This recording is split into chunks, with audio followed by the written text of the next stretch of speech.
So the Pathfinder playtest is officially over as of a couple days ago. We started Doomsday Dawn, and Robin and Chewie and Anthony can speak to this. The day after it was released. Apparently, we're not good enough, but we're still going to finish it, and we're here to kick off. Look, I'm going to get the number right this time. This many. Number 6 of Doomsday Dawn. We're playing that Red Flags. As always, Ellie and Robin and Anthony and Dan, who recently upped his pledge literally like 3 hours ago. Thank you guys so much for your support on Patreon. Chewie, thank you for being you. I never know what to say to the one odd man out. It never fails. Nevertheless, we're going to basically dive right into what is going to be kind of mostly a theater of the mind-esque scenario. No demi-liches this time. Unfortunately, I'm sorry, everyone. We're not going to have Fight Club for another 12 hours. Oh, thank God. This one is a little more intriguing. If you died in this one, you probably deserved it. That was a little mean of me. But it's also probably... You'll see. I'm going to start from... Actually, I have to roll a d6 when we start. Because I won't tell you why. That's why. Stop asking. Don't look at me judgmentally. Tight. I've rolled a 1. Okay, so we're going to start with... I'm just going to run down the Hollywood squares here. We'll start with Anthony, and I'll just down the line. Anthony, what are you playing? Who are you? What are you? What kind of shenanigans are we getting up to? I am Grimlock, the Goblin Entertainer Rogue, worshipper of Callistria. I am very much a skill monkey in almost every aspect of the word. A lot of skills and a lot of feats involving skills. Definitely the jester / acrobat, trying to be at least of the group. I have no idea if we were going to go with that troop idea, but I thought that would have been an interesting idea if we were all a troop of performers or something along those lines. Let's do it. Quick, change your character sheets. You're trained in performing, right? Everyone is. You've got like 2 minutes. Go. And the man who sent us a picture of a goblin in a suit with a cigar, Robin, what are you playing? Well, I'm playing a druid again, but this time I wanted to go with the druid of the leaf because being able to talk with plants sounds hilarious. It's very fun. Yeah, it's gonna be hilarious to make Tommy think as a plant and speak as a plant. Think the grass, be the grass. I am the grass, and you're a goblin too, right? I have the right token before we dive in. Yes. Okay, sweet, cool. Because I wasn't sure, but I saw the very fancy I was going back and forth between like a goblin or like a halfling or something. So I just went with the goblin adopted by the halfling, you know. Classic, as you do. You know the drill. Yes, sir. I very much do. But that also does mean that my goblin has the most amazing manners because he basically acts like a halfling.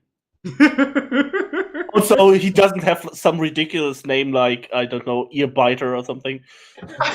Or Proudfoot, like the next man. Not to immediately call out Dan. But what you playing, Dan? Alright. I am playing Dandelion Proudfoot. Proudfoot! You can't go wrong with you can't go wrong with Halfling Bard. And the answer to any "do you speak it" is yes. Actually, there are going to be a couple of languages come up. I'm not even going to lie.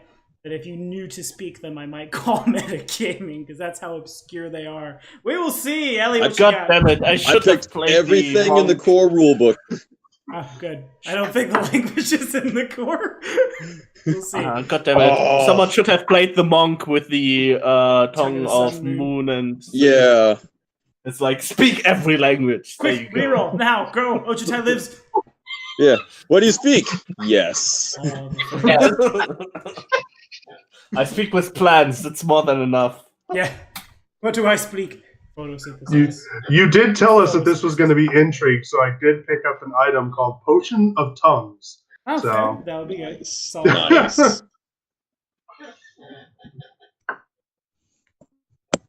And Ellie, what you got for us today? I have an a rogue archetyped into a wizard named Bixie. Her whole thing is like she's a spell thief, and I can talk to animals.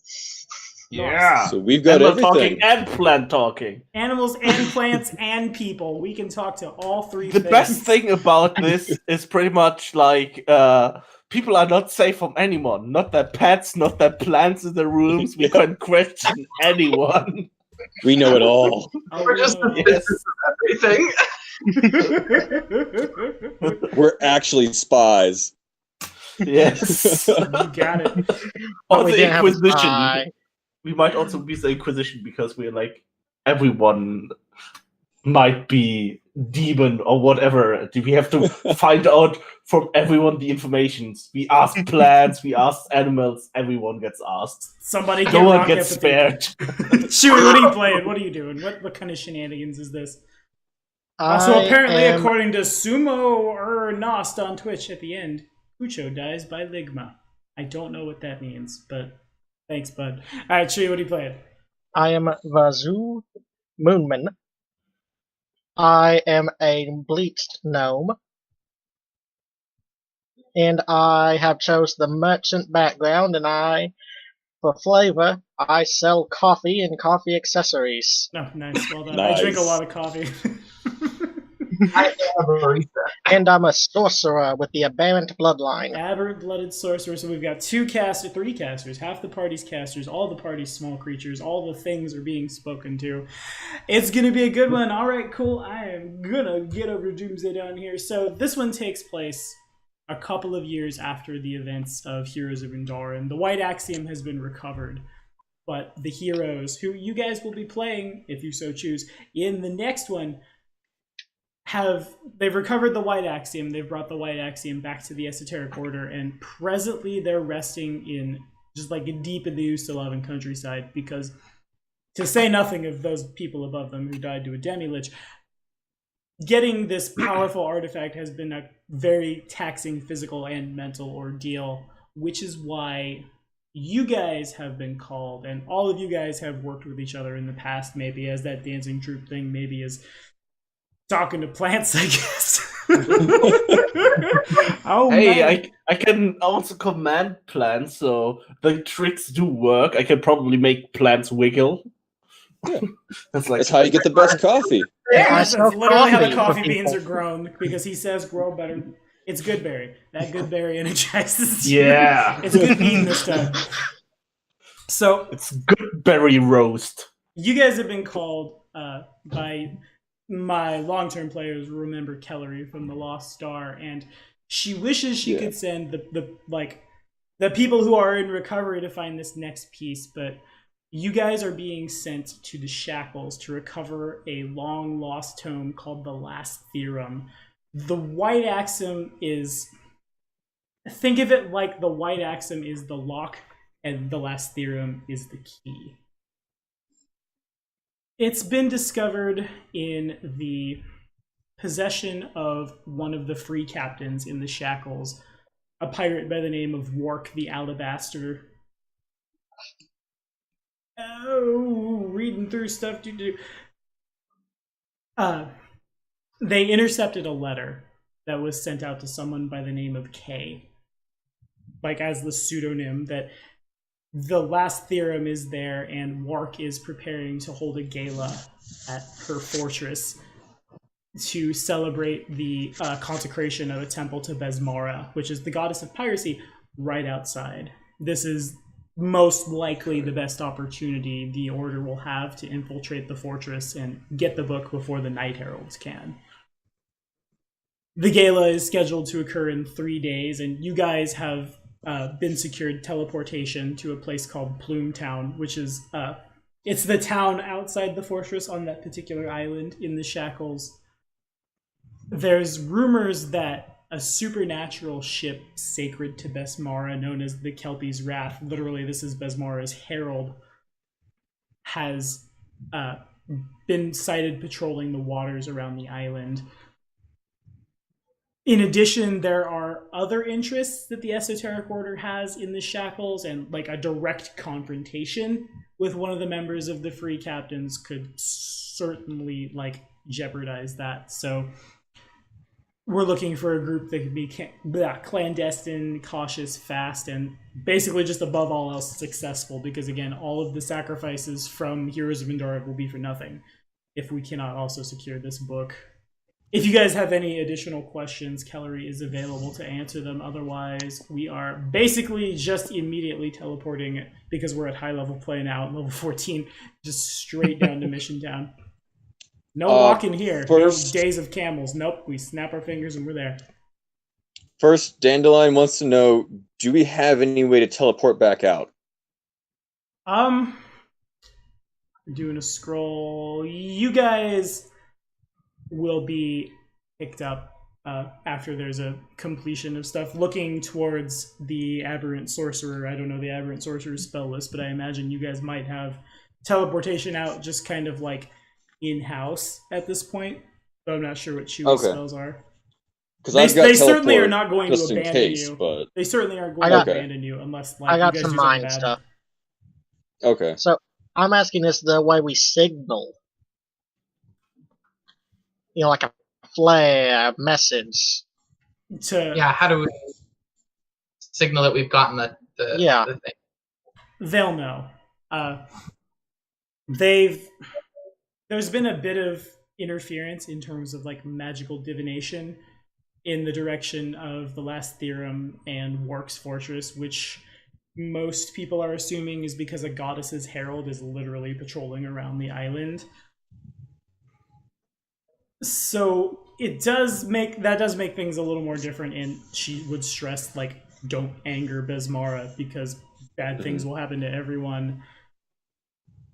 But Besmara also like doesn't necessarily have, well, she obviously has a say in the coming events of like everything you guys have learned throughout the AP, but she shouldn't stop like a teleportation out so long as like her temple that's being consecrated isn't harmed, things of that nature.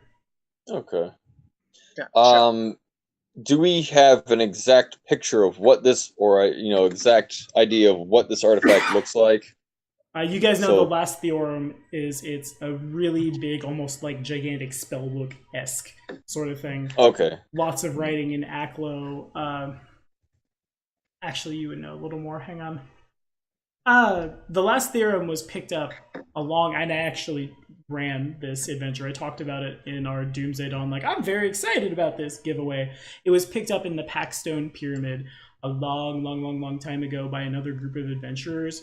They didn't know what they had. They just assumed very valuable artifact. And so what do, right? You go back to town and you sell it for lots and lots of gold. And it's made its way to the hands of this free captain who honestly probably doesn't know what she has.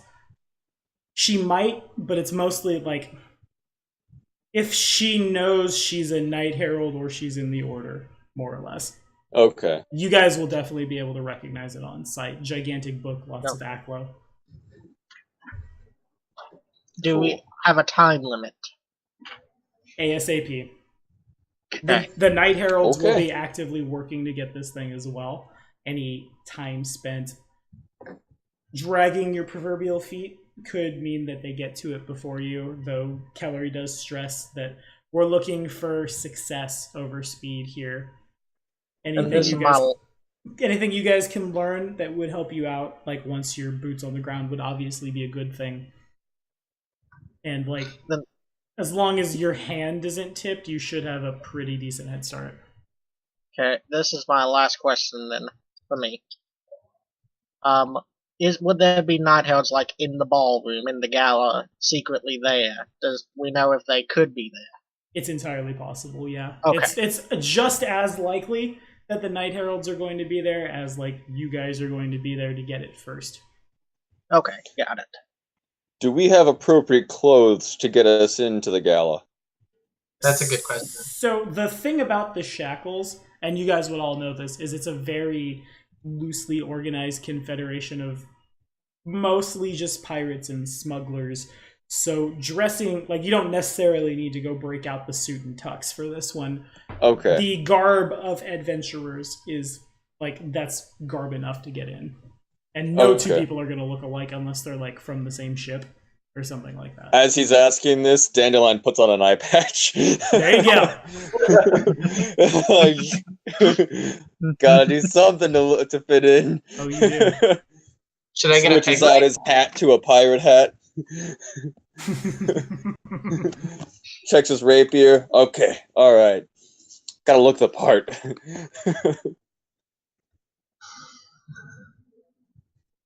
Any of you guys have questions? I think we should get our boots on the ground. Okay. Yeah. Anybody else got anything? Going once. Not Going for twice. now. All right. And okay, so you guys are basically on the spot. The wizard comes in and teleports you guys to. I still don't have a map. Again, most of this will be theater of the mind. Okay. You guys are immediately sent out to the small but bustling port town known as Plume Town. There's a, like, as you guys land on the outskirts, the sun is coming up. It's, even then, people are still moving around of all different shapes and sizes in such a way that it should be pretty easy for you guys to blend in. The floor is yours as to where you want to proceed next. All right. Dandelion will check his stuff, get his loot at the ready, and just look at this. I'll follow you guys. Ooh. Pass up the That stairs to reminds the me. temple. Do we have a concrete party leader or face? Well, we're not all playing bards. That's been ruined. Well, you're all playing skillful characters. One but bard, one that's not sorcerer. all charisma. Charisma based. Mm, Dandelion's decent at diplomacy. okay. Well, I took diplomacy and perception. Okay. I think probably everyone took some form of diplomacy. I assume. I'm expert Yeah. in We were informed diplomacy. it was going to be an intrigue game, we would hope. I actually Yeah. came in with lore warfare. I'm master in it, so that's what we're doing. Attacking! Okay, if you guys are ready to roll, I'm ready to receive them. All we rolling? right. Perceptions, I've heard diplomacies. There's definitely Yeah, plenty of people in the city for you to talk to. Yeah. First thing we need is perception. and We need and to see. plants and animals. And plants and animals, yes. Excuse me, Robin. Okay, we are off to the races. I was going to give you crap, Ellie, about the 20 you rolled that meant nothing, but shut my mouth. Okay, perception check, natural 20. So as you guys start moving around in Plume Town, it's... Originally, this place was probably pretty ramshackle, and as you guys look around, you can see a lot of it still really and truly is. But shoddy buildings are beginning to be replaced with like beautiful villas and edifices. The muddy tracks that once upon a time were the road are being replaced with cobblestone. Everything kind of has that like that new money feel. Just all around you and all over the town. You also notice the unadorned, literally just a, to pardon the pun, red flag, which is the symbol of Free Captain Wark, just flies all over the place.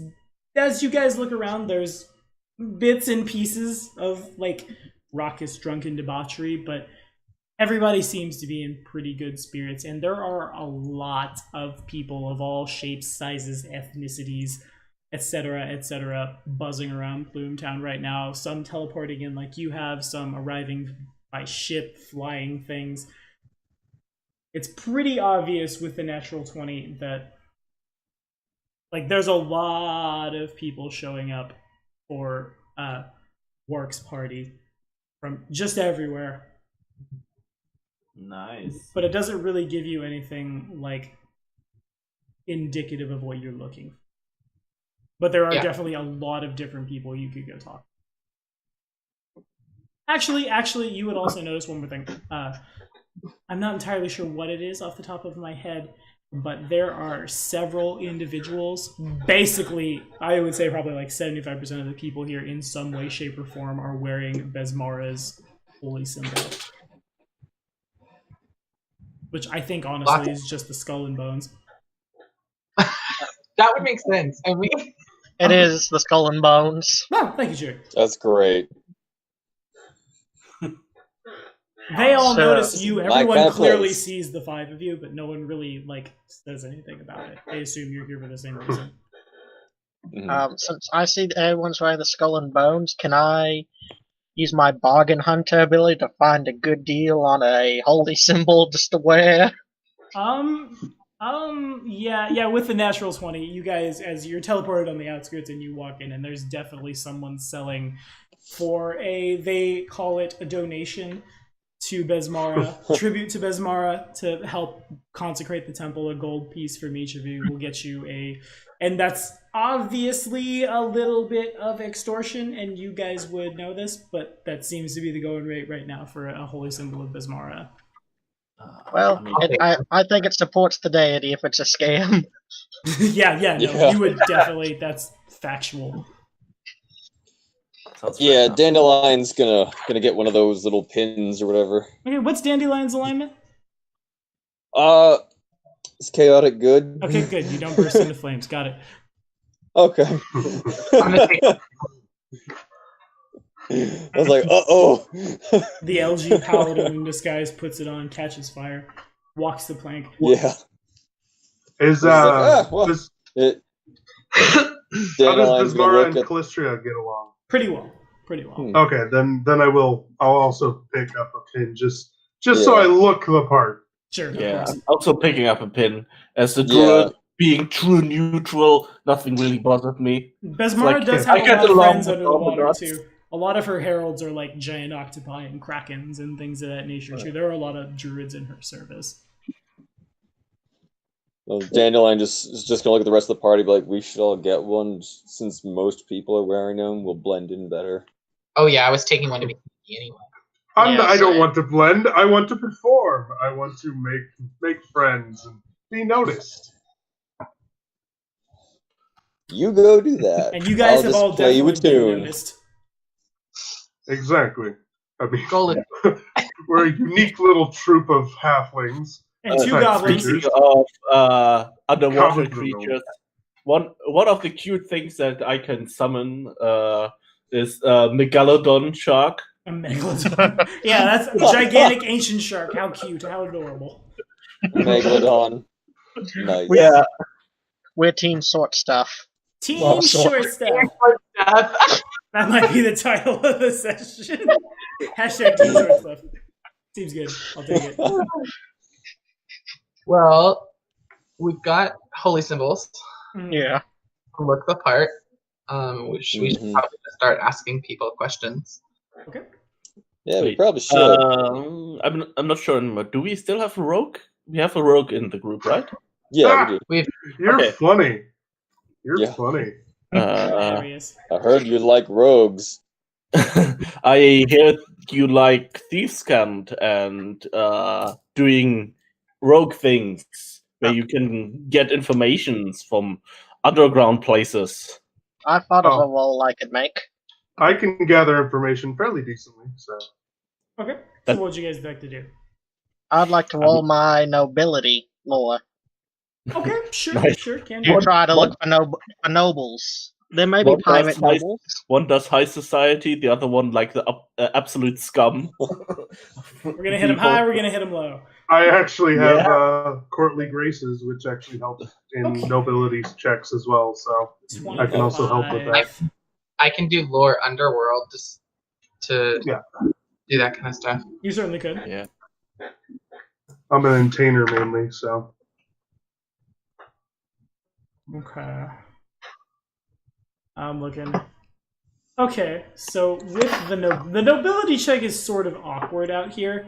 The society check comes a little closer, but the free captains of the shackles.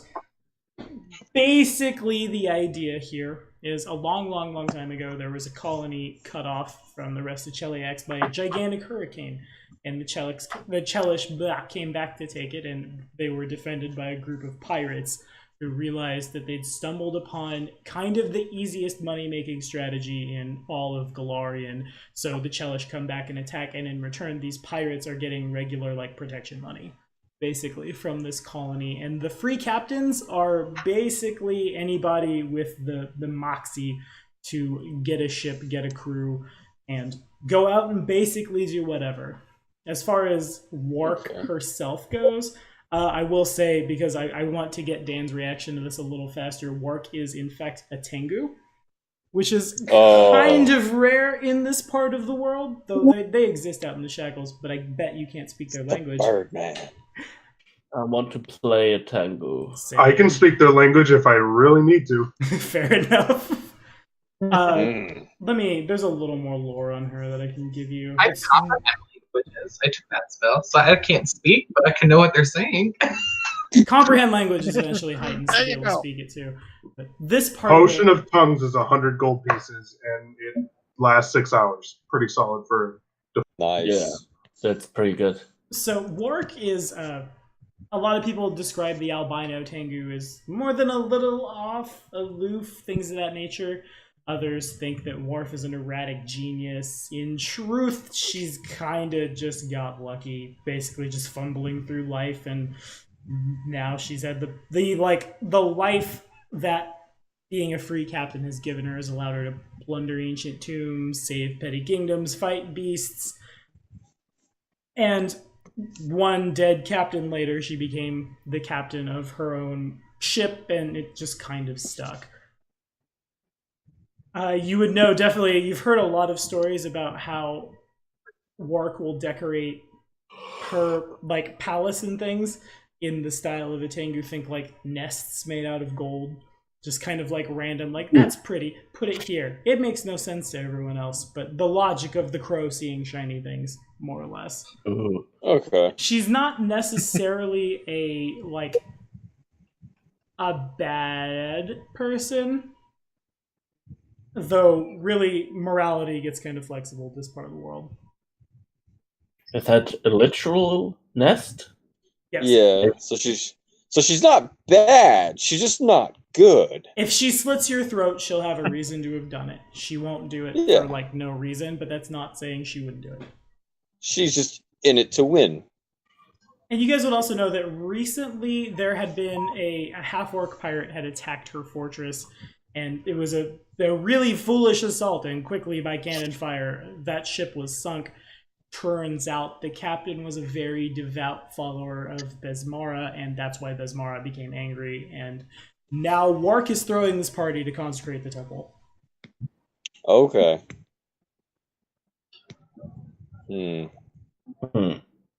Are we still standing in front of that guy selling stuff to You could consecrate be. the temple? You could be. Well, I assume there were some underground checks made, though. We were probably walking around looking for shady people who do the obvious things that only rogues can tell apart are actually obvious. I was like, that's so obvious. What's obvious about that? Did you see him twitching his second finger and then twirling and then that's totally thieves' cant. Accurate. And that's more of no one's really taking pains to hide that out here because no one has to. There's no law, really. And I see a diplomacy check from Grimlock at a 28. Gather information check. I can do that more times than most people because I got that thing. Hobnobber or whatever. You get that? feat is. Hobnobby. Okay. So many feats. Oh, yeah. Rogues take I'm going to have to remember so many of them. You're welcome to Oh, Pathfinder. yeah. You sound like a 5e player, Anthony. How dare you? Anyway, I know what they do, though. That's the thing. What specifically are you trying to find? Well, more information on... we're looking for a book, correct? I mean, because the problem is you were cutting out when you were doing all the early speech stuff. Oh, was I? I'm sorry. Yes, you were definitely looking. That's fine. It's what... theory. I don't know. Okay. Then I'm definitely looking for where that could possibly be. That's one of the things I'll be looking for. Okay. So you poke around, and no one has really heard about the last theorem. The town is pretty abuzz with Besmara's herald being sighted, and there's going to be a party tonight and that kind of thing. But it basically goes over everyone's head. Okay. Mhm. Is there a pub we can go to? Because that's always a prime source of information. This whole town is basically a pub. All right. It also Hey. sounds like everybody's in party spirits. So Yeah. Dandelion's gonna try and see if there's a designated bar, and then try to gather information there, more about the gala Okay. than anything else. Yeah, there's probably it's been a while since I played Assassin's Creed Black Flag, but there's probably just like in the center of town, somebody has taken a combination of boxes and barrels and hit a line, and now here's the bar. Yeah. Sure. Yeah, bake the check. Here's where we sell it. Probably He just figures right people are outside the drunk. storefront. All right, that's a 36. That's a 36. We're talking about the gala. That's a 36. That's a wait for it. Loading beep boop of a robot. Yes, that is a critical success. Okay. Yeah. So everybody, He is just that smooth. as you show up and start asking about this gala, like everybody here in Bloomtown has some kind of opinion on it. This is set to be the event of the year, and the captain has gone all out for it. Half the town has been invited, and more guests have been streaming in, again, from everywhere, just for days and days and days on end. You would hear more along the lines of Wark is looking to pay her dues for sinking a ship full of Besmarans. You also hear that the gambling tables at the gala have been cursed. There's been a rumor going around that this part is not a rumor. It is true that there is a coven of sea hags are performing the consecration to Besmara's temple, because you would need to be underwater to do it. They're literally turning the wreckage of the ship into a temple, and the hags have cursed the tables the tables to favor the house in such a way the house can take all of their winnings and dump it into the wreck to further consecrate the thing. That's how Wark tends to pay off. Wark is basically using all of Wark's power and wealth and affluence to keep a god from smiting her. Okay. I mean, yeah. As you do. Yeah. As you do. Yeah. Yeah, if you really pissed her off, kind of like living. Yeah. That's okay. He's like, so all right, so don't play at the tables. Good to know. Are there going to be any other kind of like events or situations going on? And now we know there are gambling tables, but is there going to be like dancing or maybe like another kind of activity we can partake in that we should know about? Just imagine a very big drunken pirate party. That's basically all what it is. Right. So yes, there will be many, many, many activities you can partake in, but there's nothing specifically called out because by and large, what am I trying to say? By and large, like there hasn't been a plan made because the nature of chaotic neutral pirates, right? They just know they need to throw a lot of money in. Yeah. All right. Dandelion's gonna ask around, see if anyone knows of any big players that are showing up where there may be drama or rivalries between them. Something he can possibly use as a distraction later. Okay. Make another diplomacy check if you would. All right. Don't fail me now.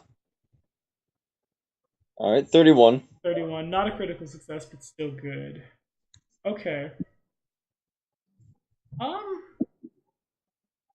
There's going to be lots and lots of people show up. You don't hear any names in particular, but like it's going to be a who's who of everyone out here. Okay.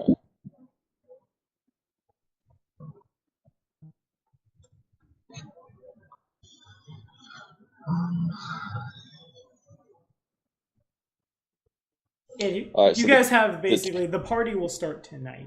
It's like at this point, it's like middle of the morning. So the temple itself is the sunken ship. Correct. They are converting the sunken ship into a temple division. Now, from what Kellery had told us, is this thing supposed to be in the temple itself or at the gala? This thing being the last theorem? Yeah. Kellery has no idea.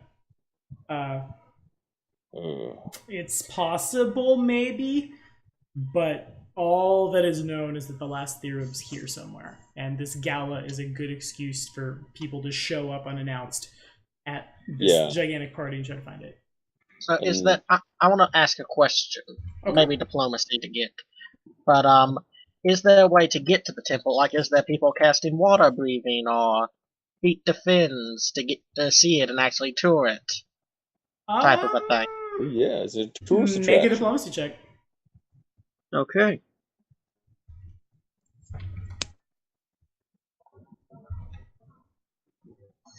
$38. Alrighty. 38 Nice. that's a critical success, and that's enough for you to know that, like, don't ask.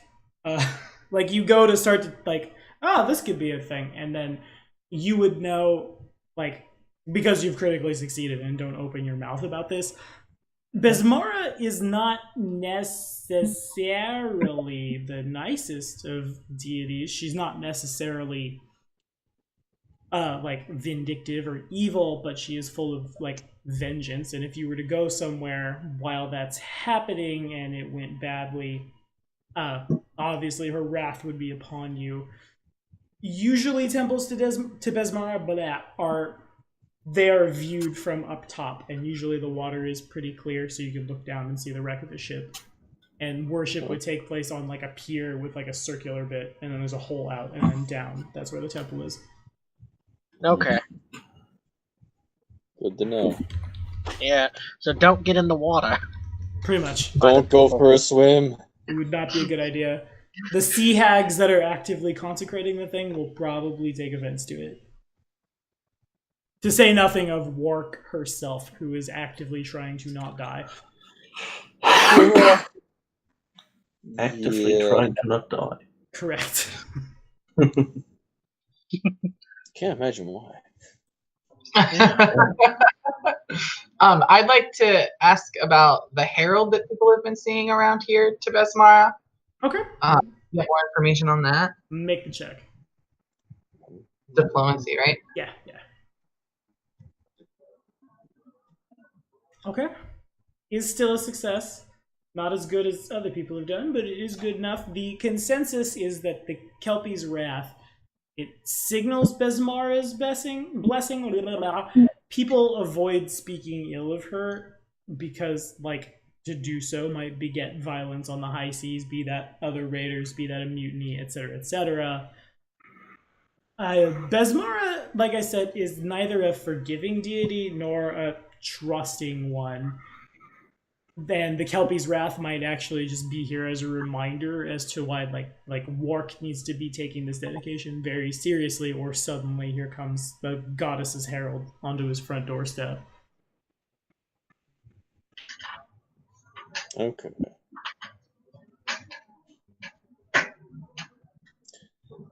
So he's gonna let's see. Dandelion's gonna turn to Bixie and say, how much do you want to bet the Herald has it?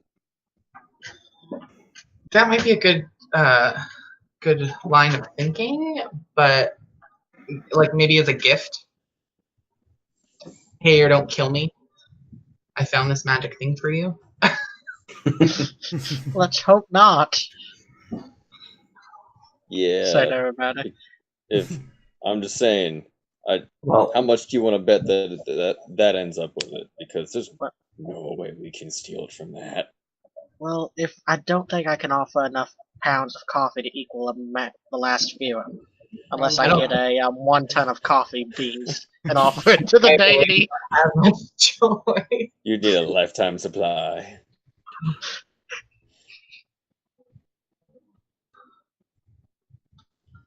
This is gonna be fun. Yeah. Right. There's a lot of money coming through this party tonight.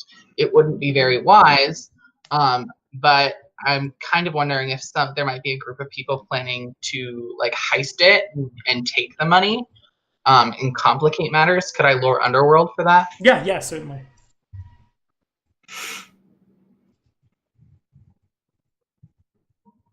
Okay.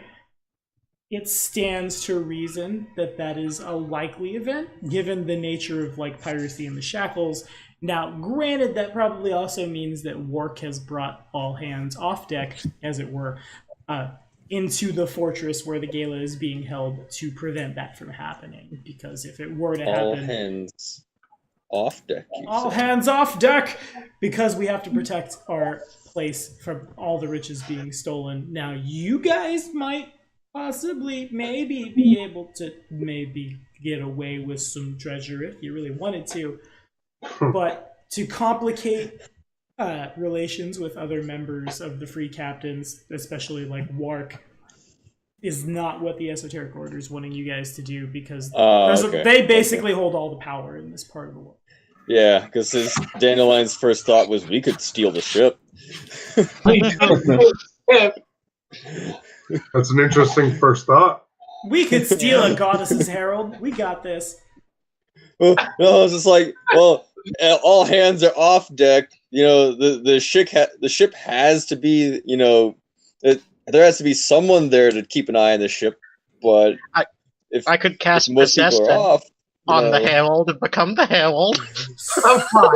Assuming the herald's not just outright immune. Actually, I'm gonna do this because I know the lore exists. Because there's a lot of lore for Besmara. Because Besmara is she's actually core in Starfinder. So okay, I figure a goddess of piracy would appreciate some piracy. Pirate. Yeah, exactly. It's basically we are basically worshipping her when we do that. Yeah, through actions. Or Besmara and then just take her own herald. Like precisely. It seems to be that actually, in the Wormwood Mutiny, in Skull and Shackles, it would appear that this thing has stats in Legacy Pathfinder. Oh. Yeah, I'm looking at him. I'm looking right at him. It's a CR15 thing that I suppose I could quickly convert to the playtest if you guys are. I mean, CR15. That's yeah. Wait, you guys want to anger a god? It sounds hilarious. Even just with the way things are in second edition, I don't want to fight something even one level above us. Yes, fair. That's kind of true. But just remember, guys, but we fought an ancient dragon that was also CR15, and we slaughtered that thing. That's accurate. Didn't we also fight that Demi-Lich that was CR16 though? That was after a lot of other things though. The Demi-Lich, yeah, we had to exactly. Get there. I mean, especially Tuga was like half dead twice over already. Yeah. I ran out of spells. With that dragon, we had Ojutai. We don't have Ojutai right now. Yeah. We also had a glass cannon paladin who critted the ever-living F out of that frost dragon. It died very fast. Because that dragon was so juicy. Oh, that one. Yeah, that was. Yeah, that was the strongest dragon we fought so far, I think, because that was CR15. Yeah. Yeah, but we had dedicated marshals. We are not. Yeah, you guys have fighter, and ranger. Also, in the comments, Kane, is that a request? You have patron power if you would like to see Besmara come down on Wednesday afternoon worship. If he's even still in there. Yeah, he's still in there. While Besmara win, Demi-Lich are definitely super gnarly. That's why this skull, I'm going to get a couple of really crappy diamonds. Like little crappy plastic things. Just boop, boop, in memory. Anywho, the day wears on. If there's any other questions you want to ask before hitting the gala. Let's see. I really just want to find out the locations of things. Yeah. Do you guys have any ideas as far as specifics to ask? I'm good at asking. I need ideas. Is it possible to case the place so that we have a good understanding of maybe the floor plan and layout of the gala? Where people are storing things and stuff like that? You could maybe get up to where the fortress, which is known as the Talon is. You could get there, but getting inside is. I want to see if anyone needs some help. Moving things in for getting ready for the party. Okay. Maybe we could say we're performers. I mean, if we're helping them lift stuff, carry it over there. A bunch of half creatures carrying. Yeah, stuff. that's what I'm thinking more along the lines of, hey, let's do a performance check and try to get in and be like, hey, we gotta see our performance space and whatnot and take a quick look. I can sell them coffee. We could try both. If you want to go try to pull that, go pull that. It's not the worst idea I've ever heard. I mean, I am trained and I am an entertainer. I'm trained in performance and I am a master at deception. We can try it. Master performance and deception. So all right, I'm a master diplomacy and performance. So we'll I'll ask and then you deceive. All right, let's see. Let's see. Yeah, let's try to get in. That's a 29 on diplomacy. Okay. Do you want me to? Yeah, anybody else who would like to roll? Now is the time. Would you like me to do performance or like or deception? Whatever your better roll is. Yeah, either is fine. Well, because performance, if I'm doing my whatever, I have the specific thing that adds +2 to it. Mm-hmm. So I mean, if I'm doing that, was the I don't know. Oh, here's deception. Okay. Did Bixie intend to intimidate someone? Okay. So talking nice is also good. So between all of you guys saying like you could perform and you're good and we're here to work stuff, we're with the band. Yeah, the we're with the band logic. Some people give you like the stink eye when you say this because no one knows you. No one knows of any real like performers that were called. And then it's Bixie's diplomacy check that seems to seal the deal. All of you seem pretty non-threatening, and so yes, small people. They will allow. Yes, God, what was the name of the party? I forget. Help me out, guys. This was going to be the title of the video. Short Stuff. Team Short Stuff. Yes. # Team Short Stuff. You guys will be allowed to go up to the Talon about an hour early. All right. That's our group's name. Yeah. Team Short Stuff. Short Stuff. 2 goblins, 2 gnomes, and a halfling. Dandelion's excuse is that he needs to figure out the acoustics of the place. That's a fair excuse. Okay, fair enough. Okay. I need some mathematic things. And with that, unless there's anything else you guys wanted to do, or any other questions you wanted to ask, we can jump over to the gala. I have any ideas. Okay. Sure, why not? The map. Unfortunately, I missed a good portion of the conversation, so you guys are going to make it there. I don't know. You guys are going to make it there an hour in advance. I have shared the map. It is a very big map for kind of no reason. Now I can complain about that to you guys because there's no encounters on this map. Even if you showed up, there's just, unless you guys make them happen, yet the map is ginormous. Oh. You guys are in the bottom left corner. It's still loaded in partially for me. Yeah. Yeah. Because it's enormous. It is the biggest of all maps. No map is bigger. What is the grid size? The grid size is actually double what Paizo intended for the map, but this is how Fantasy Grounds loads it up. And so I might reuse this one day for like a aquatic encounter or like a naval base or something like that. I have to do a lot of scrolling just to even capture you guys on on OBS. On there. My end, the map stops over that gold stuff. There, whatever that is in the triangle. The ballista? Yeah, the ballista. Yeah, it stops right about there. It's not even all the way loaded in. I just saw it was sort of a goldisy color. Rough. Yes, yeah. Mine cuts the ballista off. Well, the ballista is cut off because Fog of War. That's yeah, I was just about to say that's Fog of War at that point. Oh. Okay. That makes more sense now. And if you guys would like to make perception checks. Yes, I will. One of those.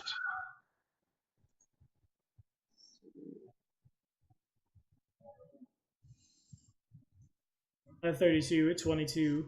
Hopefully 32 wasn't the DC. That's bad. 36. Okay, all of those are pretty solid. You guys, doing a scroll. The Citadel, which is known as Talon Citadel, is located like 2 miles outside of town It's only accessible, unless you were to go where that new temple to Besmara is, by a long, winding cliff road that overlooks the coastline.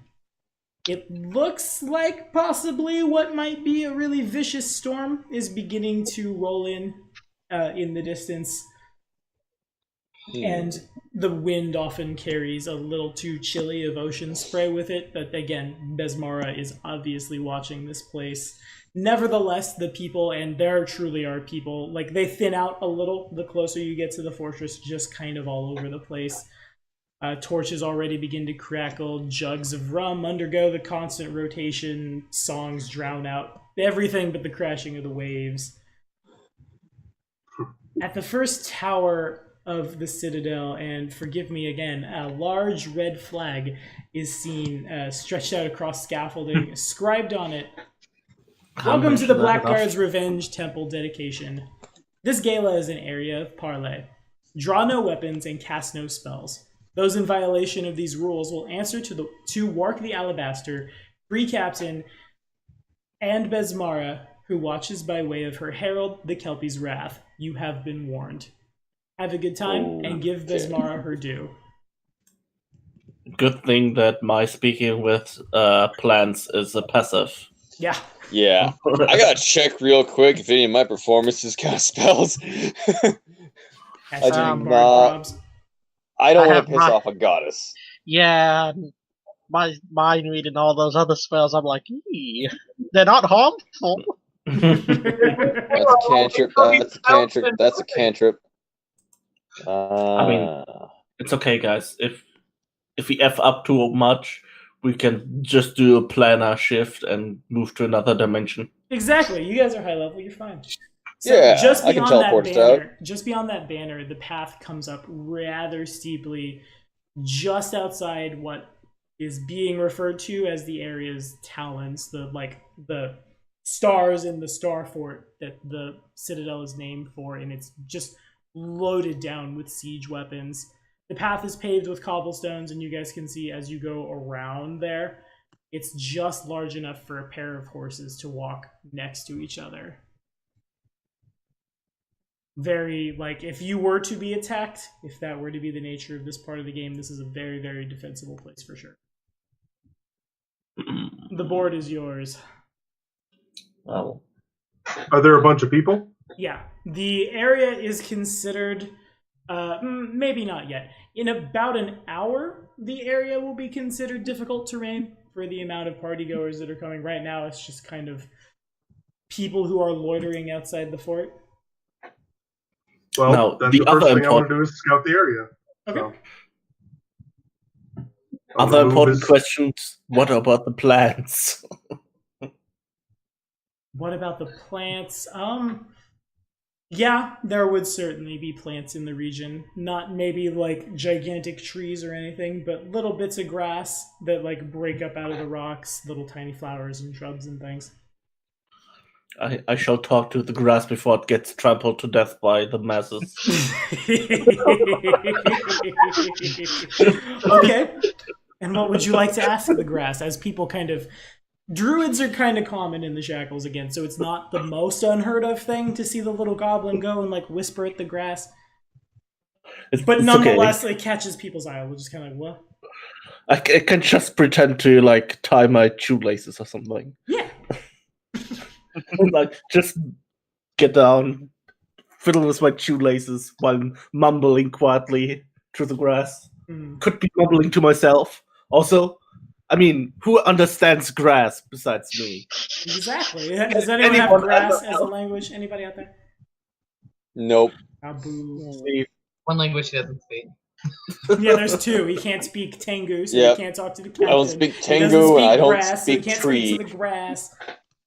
Well, I also thought that grass wasn't technically a language. It was more of a feeling that the druids get. A feeling of grass. Well, that's the basic form, but the higher level form is straight up talking. And that's what you get at level 14, and we are 14. When Frodo said he doesn't remember the touch of grass, that's his druid level. It's straight up talk with plants. Before that, it's just conveying feelings and stuff like that, but now we are actually at the talking point. Well, what do you want to ask him? I mean, we should actually scout the area before we ask questions of anything, really. Yeah. Well, move your token, Gotta test son. the acoustics. You're capable of doing so. I don't know where to move my token to because there's 2 lanes. I don't know where the front is. Like I said, it would be going around this star here. Well, Dandelion's gonna start moving. Okay, so from there, this is going to be so hard to catch. We're going to do what we can. OBS. You would definitely see the consecration grounds.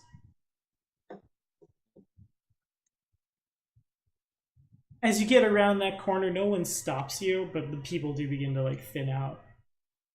Okay. Just got his loot at the ready and just gonna keep walking. Just walk around like he owns the place because he's got a gig. Okay, fair enough. Works for me. I can reveal probably all of this, I think. Yeah. Bam! So as you guys come around, yeah, we can do the work. I'm going to grab the book. I'm going to do the scroll. I have to scroll way down. This part of Doomsday Dawn is put together real weird in the book, and I don't necessarily agree with how they did it. I guess there's no NPC section like there is in a traditional AP. Is that like a huge gate? Or So, what are those? That's basically a gigantic gate. So there's as you guys get where everyone who isn't Robin's token is, a large cobblestone paved open air court nestles between like the 2 talons, basically, because you guys would also be able to see over here there is another one of these siege weapons pointed out to the sea. Normally, this part is patrolled by Captain Warwick's guards, but right now it's lined with... The party hasn't really started, but there's a lot of people that are, again, just kind of like loitering around here outside of the fortress itself. Some are admiring the beauty of the incoming storms. Some are admiring the temple that's being consecrated, what they can see of it. Some are hoping to like look out across the sea, a la whale sighting, hoping to see a deity's ship servant. Okay. And you would be able to see, you can see it. As you guys walk around, there are 3 little heads pop out of the water where the ship is. You would recognize sea hags. They pop up, look around. There are bits of gold and jewels and gems and things. And as you move closer in, people move with what looks like, if they weren't pirates, to be like the life savings of someone over to that center part in the docks and dump the entire contents of treasure chests down into the soon-to-be Temple of Besmara. The sea hags take it and arrange it, and they gurgle more than say the words necessarily, because they are in fact underwater as they like go back down.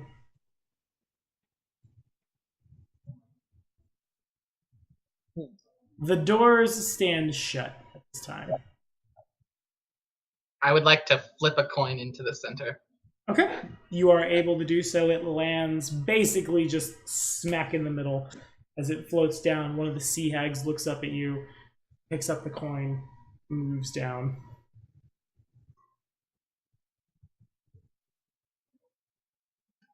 Okay, so you said the doors are shut?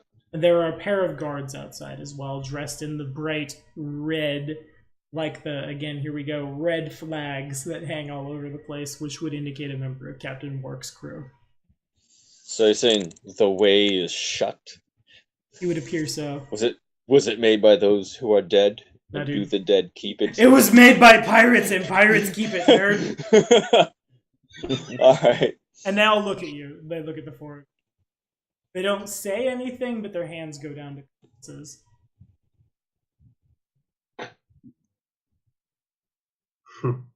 Dandelion's just gonna walk up and introduce himself, like with his loot in his hand, like, "Hey, how's it going? I'm Dandelion Proudfoot.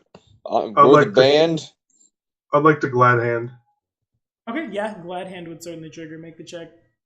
I have that on a druid, and I always forget about it. I also technically have group impression, so it smacks all up to 10. Up to Gotcha. 10 people. That would Minus certainly, 5 on the DC. that would have hit everybody, and a 25 is good. And I'm just, oh yeah, we've heard of ya. Nice. Come on in.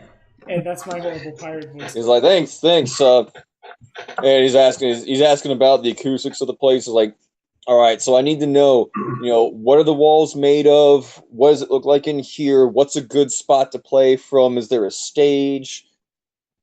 They mostly don't understand any of the words you're saying, given the fact that they are not also like musicians. As far as the stage goes, it kind of just, you look inside and everything does still seem to be kind of a mess. And like as you say that, you look in, and inside the open door there are, you imagine more of Wark's like closer confidants, friends, and crew that are already very, very, very deep in their cups. It's basically going to be whatever table you can find to stand on. Okay. Now it looks like there may Robin be not some joining us? stairs. I can't move my character because I'm not in Fantasy Grounds. Oh, well, there's your first problem, Robin. I'll go grab it. There it goes. Now he's moving. Somebody got it. Thank you. Someone is so kind. It's okay. I can still see because of the stream. Oh, well done. Just sits on Twitch. Now, it looks like there may be some stairs here. Or some steps? Are those steps, and do they go up? Yeah, actually, as you move into the room, really quickly, let me illuminate some more. Yeah. Bam. Could everybody make a perception check for me? Yeah.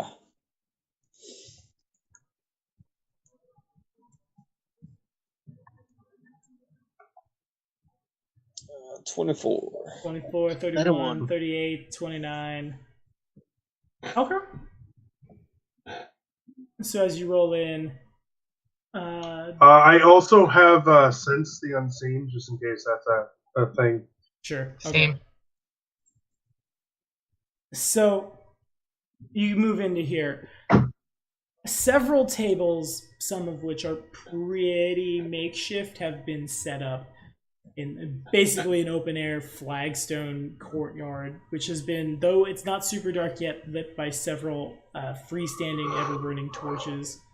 Each table features different games of cards and dice and things of that nature, and often like the gamblers and spectators, who again must certainly be close members of Wark's like retinue, are very, very drunk and oftentimes pretty rowdy.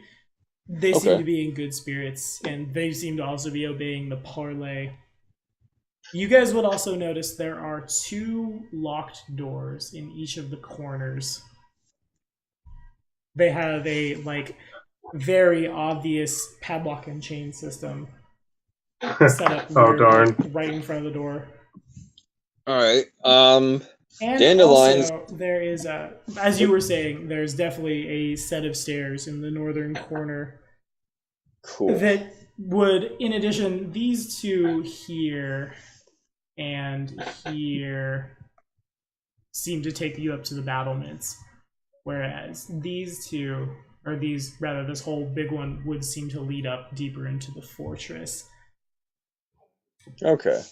And at the western end of what basically functions as a patio, there is a dark-skinned Katapeshi man entertaining several groups of young admirers who just kind of dote on every word that comes out of his mouth.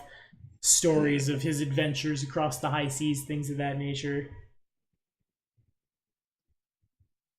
I don't like him. Stealing my thunder. I'm gonna whisper to the 2 next to me. So I moved up there. Is anybody interested in seeing what's behind those locked doors? I am very interested, and I'm also able to deal with Fox. Obviously, Dandelion's going to say, well, I'm not good at that, but I may be able to provide a bit of a distraction. That might be very helpful. Okay, so first he's gonna go around, introduce himself to these patrons that are in good with our host, and see if there are any particular songs they want him to play during the event. Okay, sure. getting good with them. They're drunk, so they should be in a happy mood. Yeah, everyone's pretty happy. Make that diplomacy check. All right. Isn't that perform? He's got to Well, learn first I got first. to talk to him.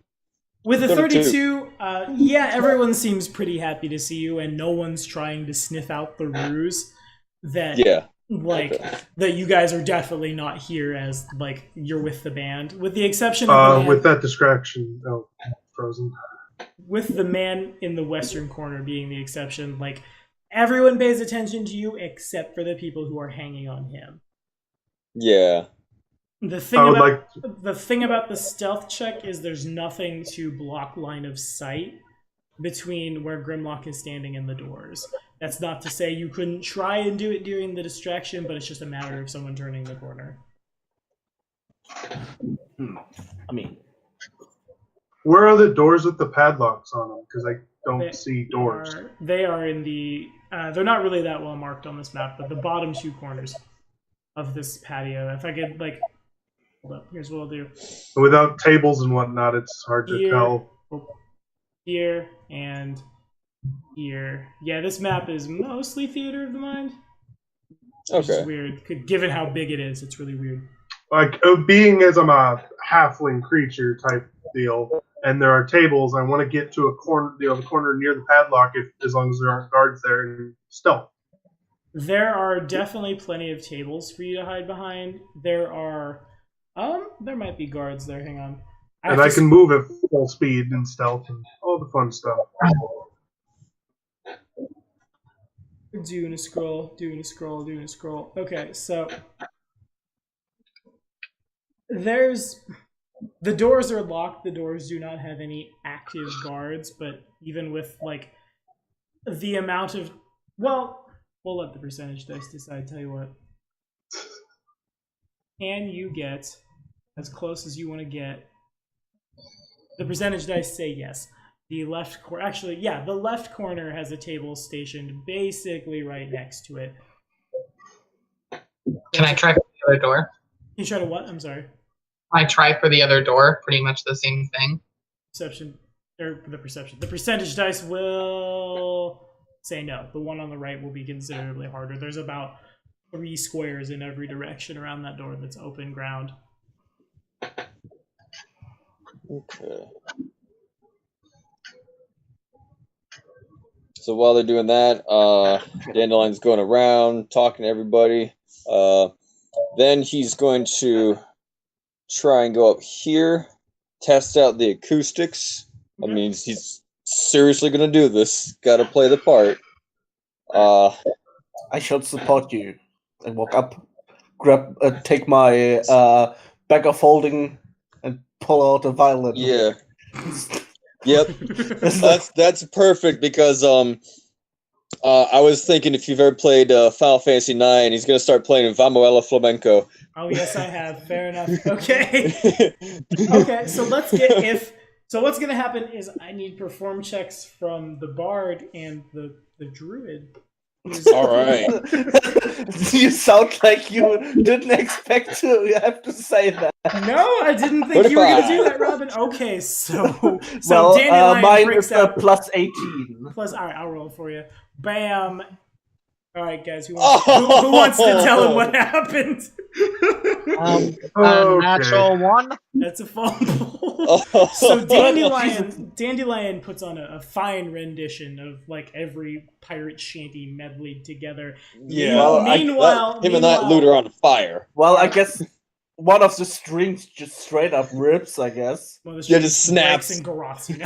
You pick up the violin and you go to play it, and you come to realize that this violin was once a plant, and it has a residual energy, almost soul-esque, and you're basically, the plant druid has picked up a dead body and is trying to use it for music, and the thought is just so horrifying to you.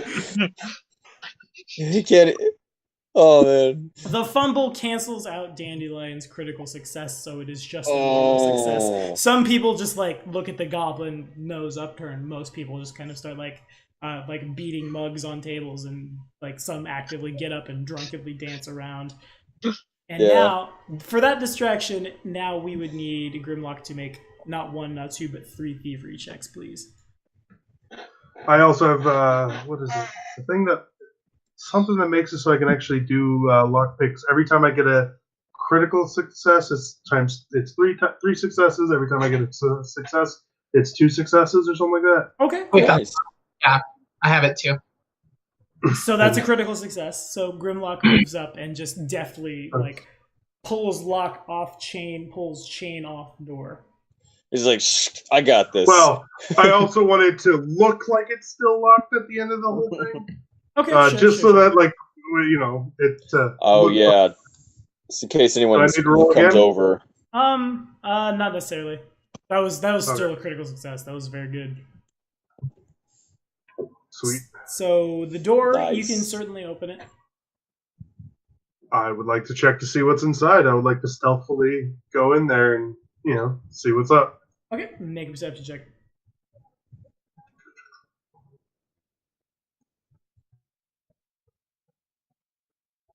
Okay, with a 36, it opens up. I'll reveal the whole thing. And it's frozen. Well done, Anthony. Oh. So basically, it's just like where that dotted line is. This door opens up into a gigantic storage room under one of the talons of the fortress.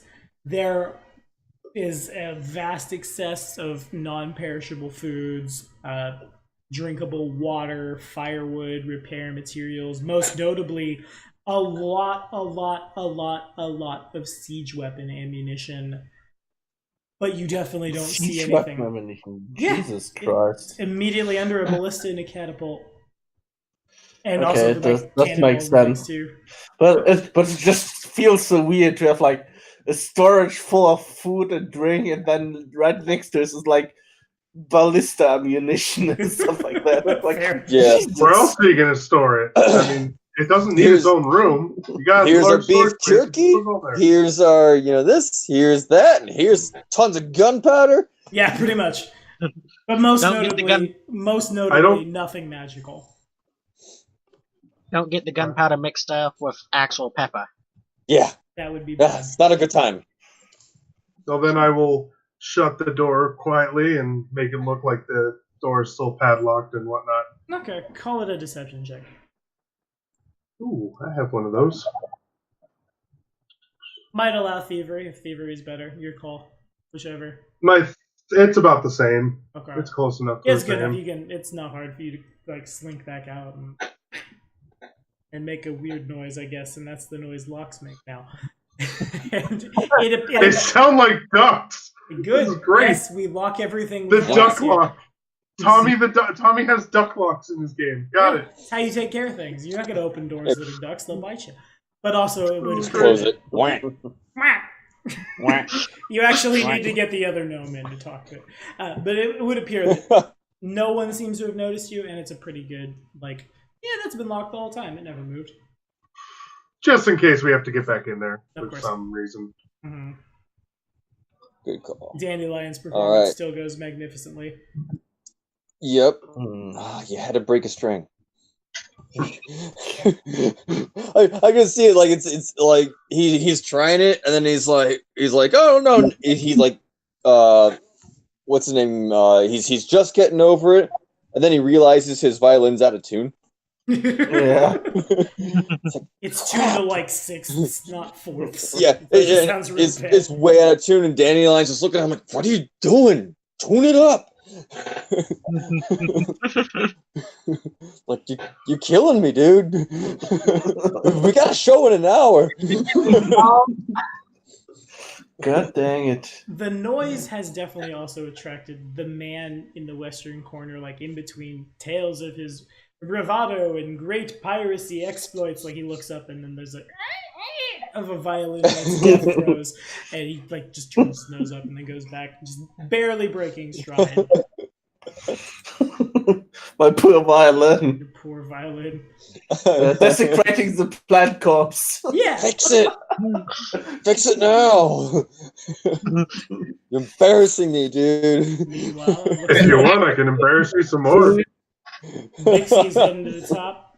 Is that what I'm seeing? Yes. Okay. There's definitely, at the top of those stairs, there's a landing, another open door.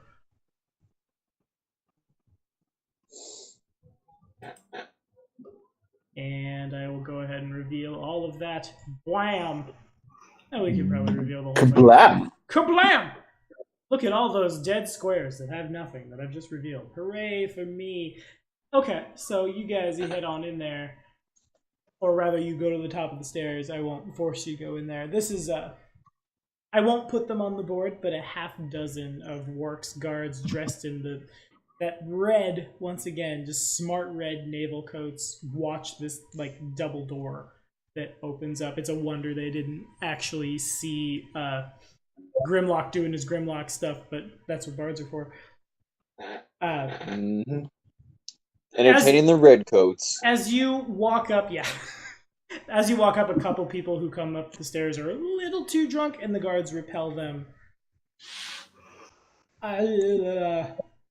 This place up here is decorated entirely in scarlet and alabaster. It's a strange mix of striking and occasionally just flat gaudy.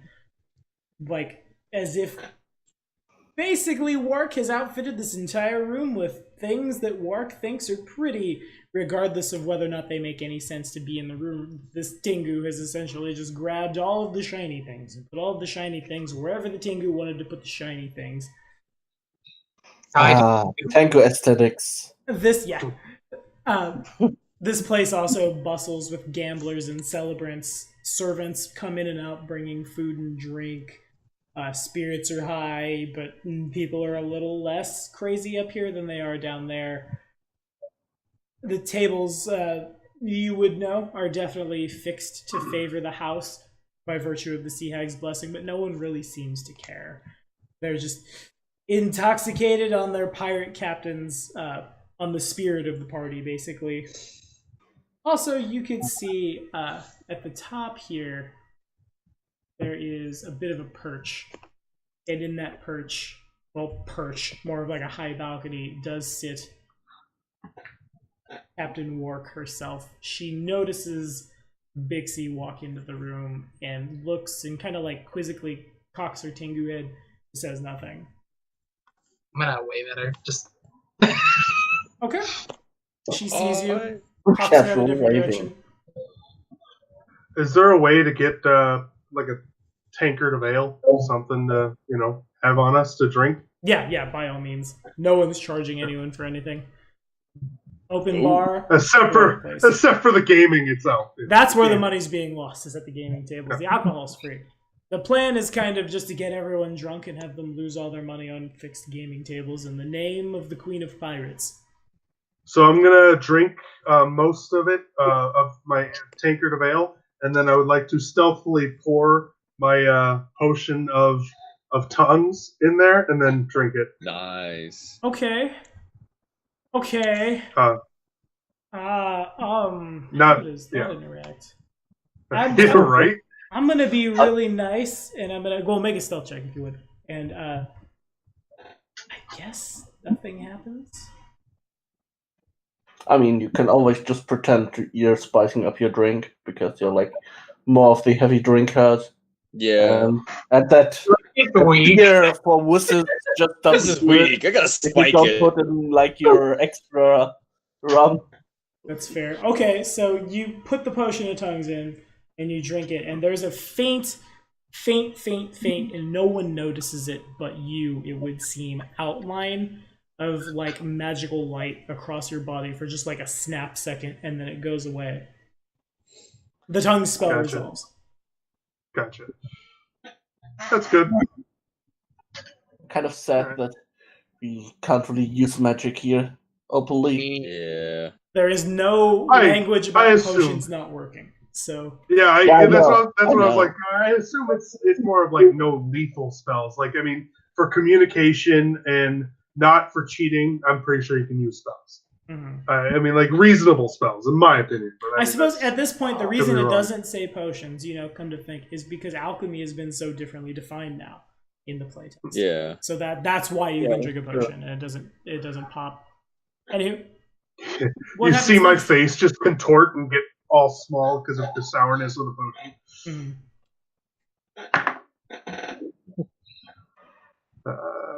It's up to you guys. spellcasting would be okay here. Totally cast like a true seeing. Yeah. I want to know what they are hiding. Oh yeah.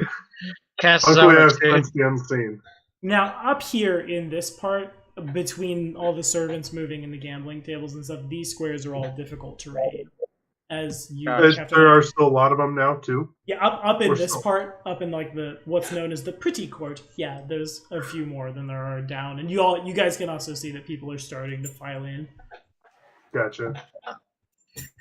I'd like to ask one of the gods a question. Okay.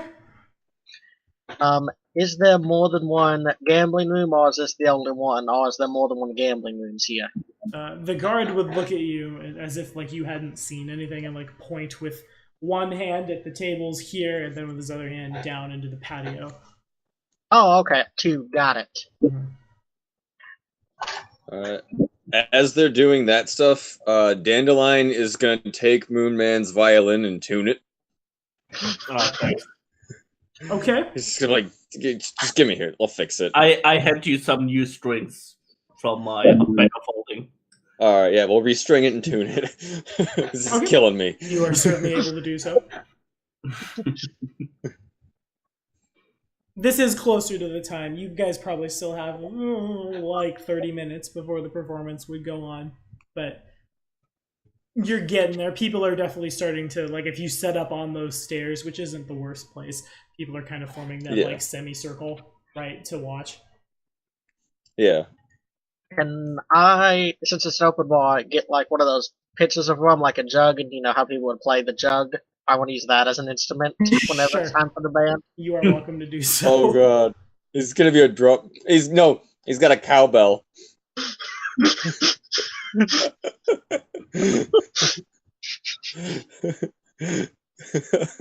Yeah, they definitely. You probably wouldn't even have to go to the bar to find something like that. It's probably just like go back down onto the patio, and there are several laying around. Just like go grab one. Just pick some random drink at pirate party. Maybe don't take from pirate, but what I'm saying is there's a lot of trash on the ground. One man's trash is another man's instrument. Hey, if you can find a barrel, Yeah. might be able to do it. I have Goblin Song. Oh god. Oh god. Oh god. Yes. Oh. What does Goblin Song do again? I don't remember, but I got that with fascinating performance. You got it, so though. yeah, it's Yeah. great. That's like demoralizing, horrible music. Oh yeah, that's what it was. Yeah, that's right. You sing we an don't need to play annoying that. song, but distracting Yeah. them with silly and repetitive lyrics. Yeah, it's pretty great. Yeah. It sounds great to me. I mean, Yeah.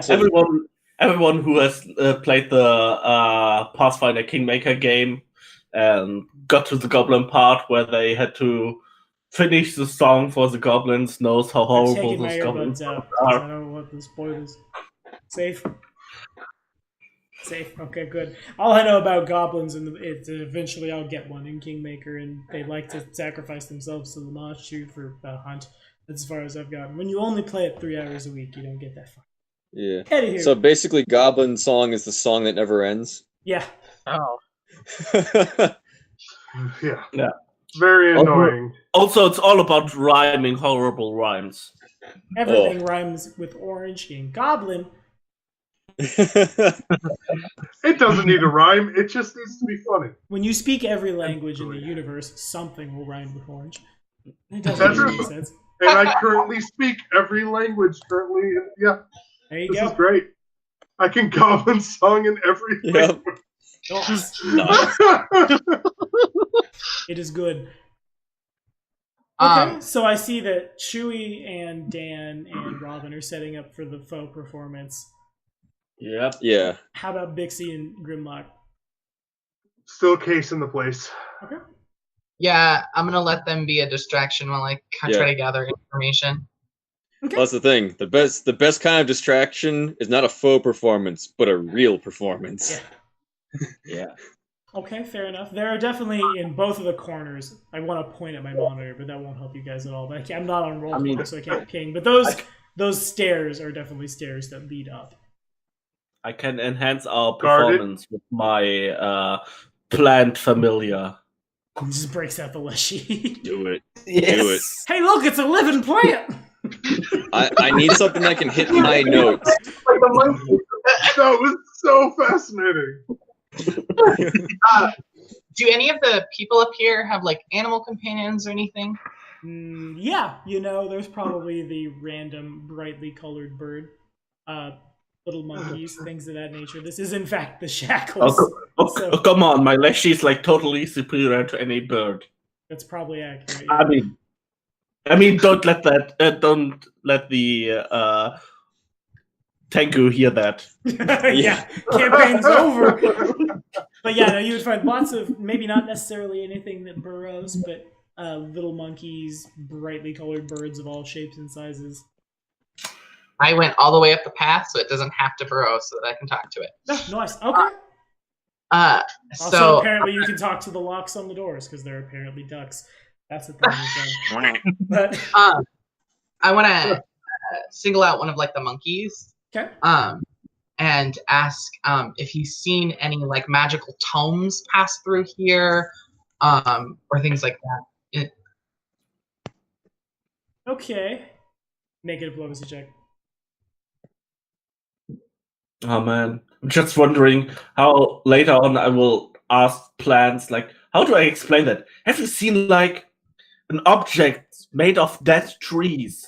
No, not tables. No. I like talking like flat things where like stuff like written on it. What kills me is I can't do my cantrips to buff you guys. Yeah.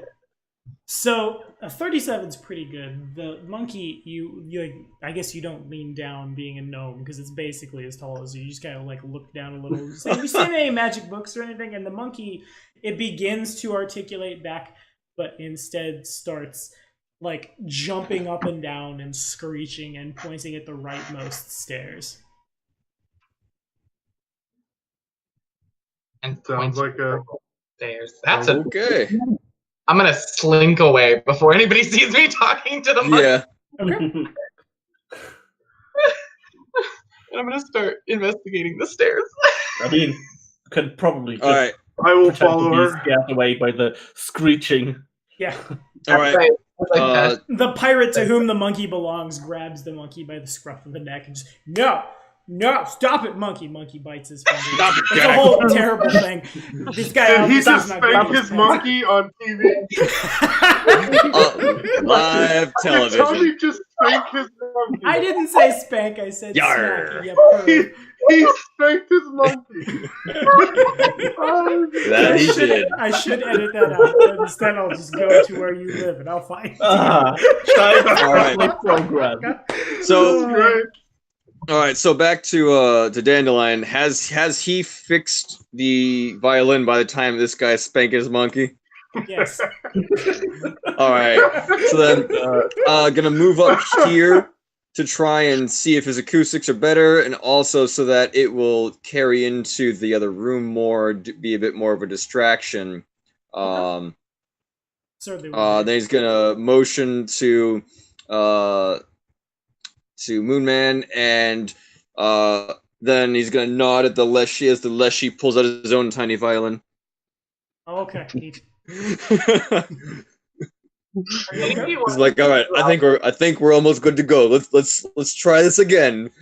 So that sounds like performance checks from everyone who wants to do Yep. this. I'll go first. You guys come in on the second verse. Okay.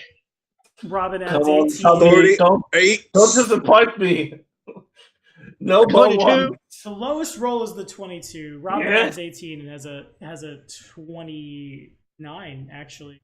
So Yeah. again, Dandelion carries the day as being the only one trained. Oh, yeah. Well, not trained. That's a mechanical thing. The only one who knows what they're doing as far as making music goes, and everyone else just kind of keeps along.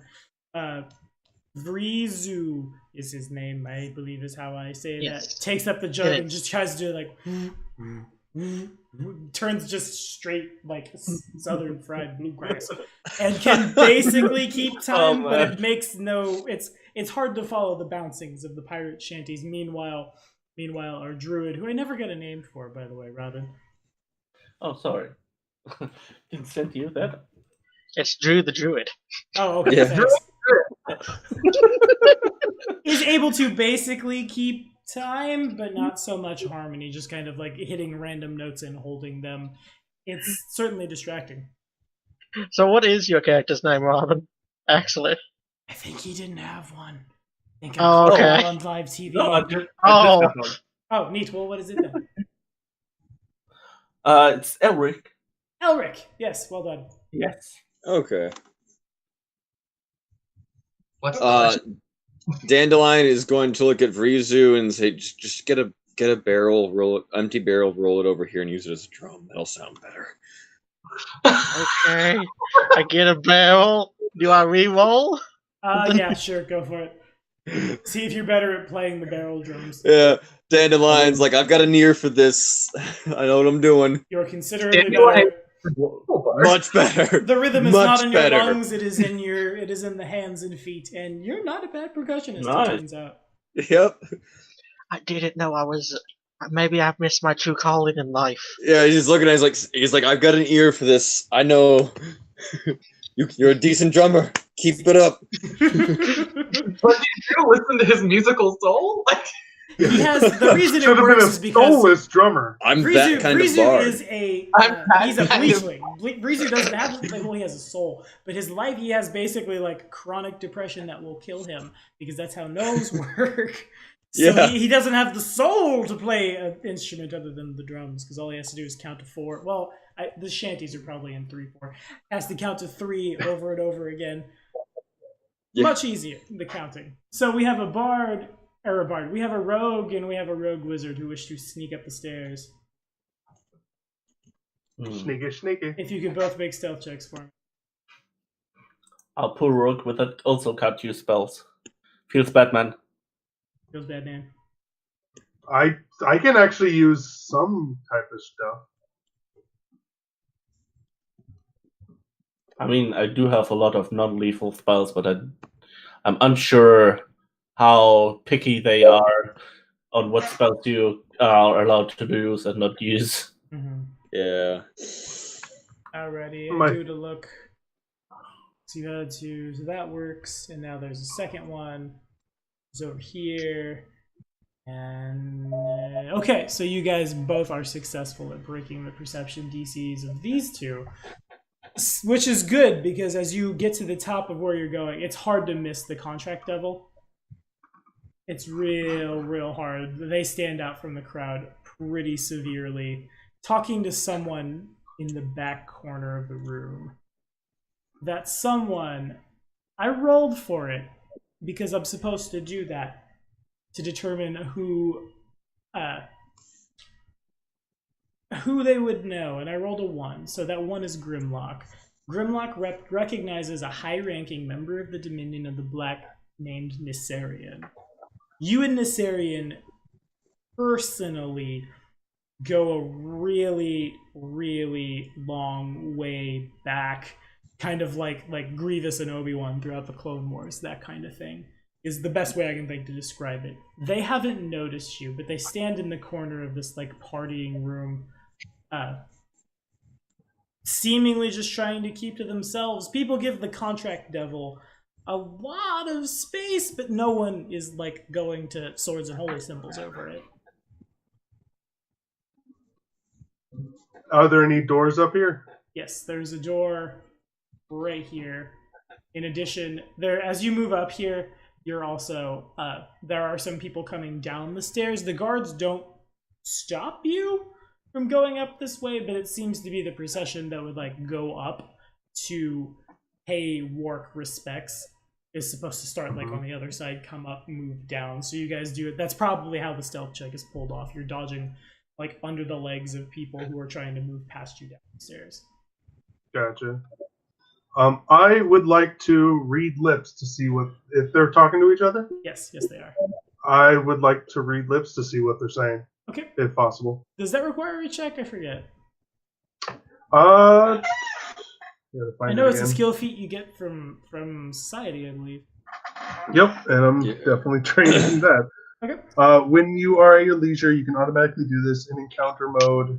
It's more difficult. Yeah, it just says automatically. But then it does say you must succeed at a society check, DC determined by GM, to successfully read lips in.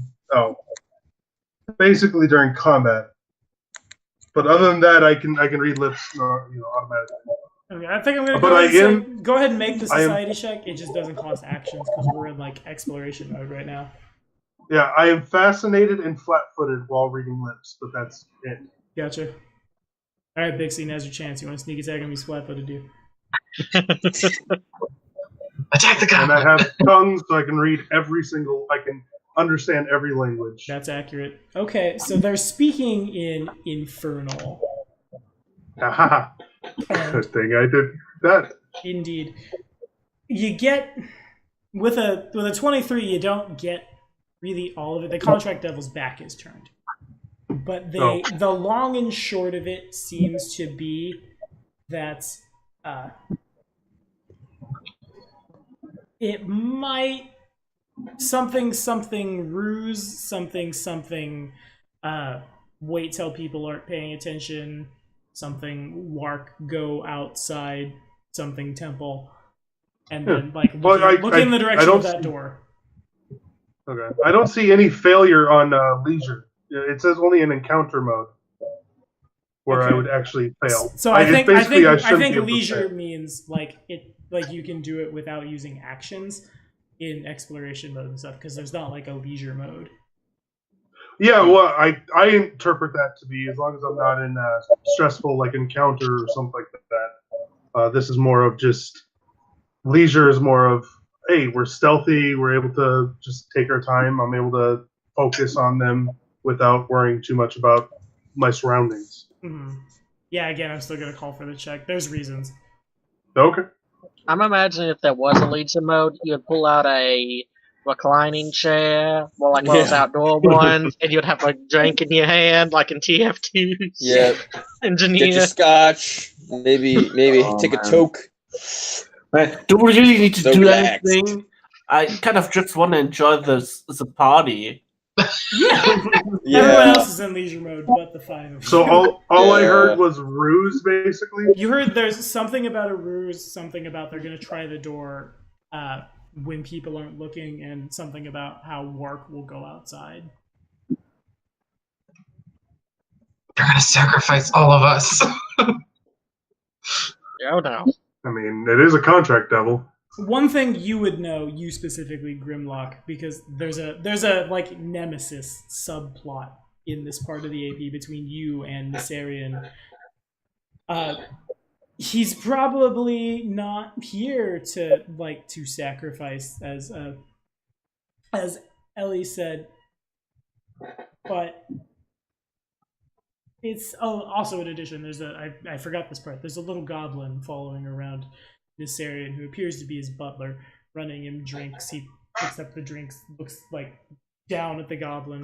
Goblin, like basically Lucius Malfoy to Dobby is the analogy. Okay. I'm also a goblin. I can relate. Yeah, can relate.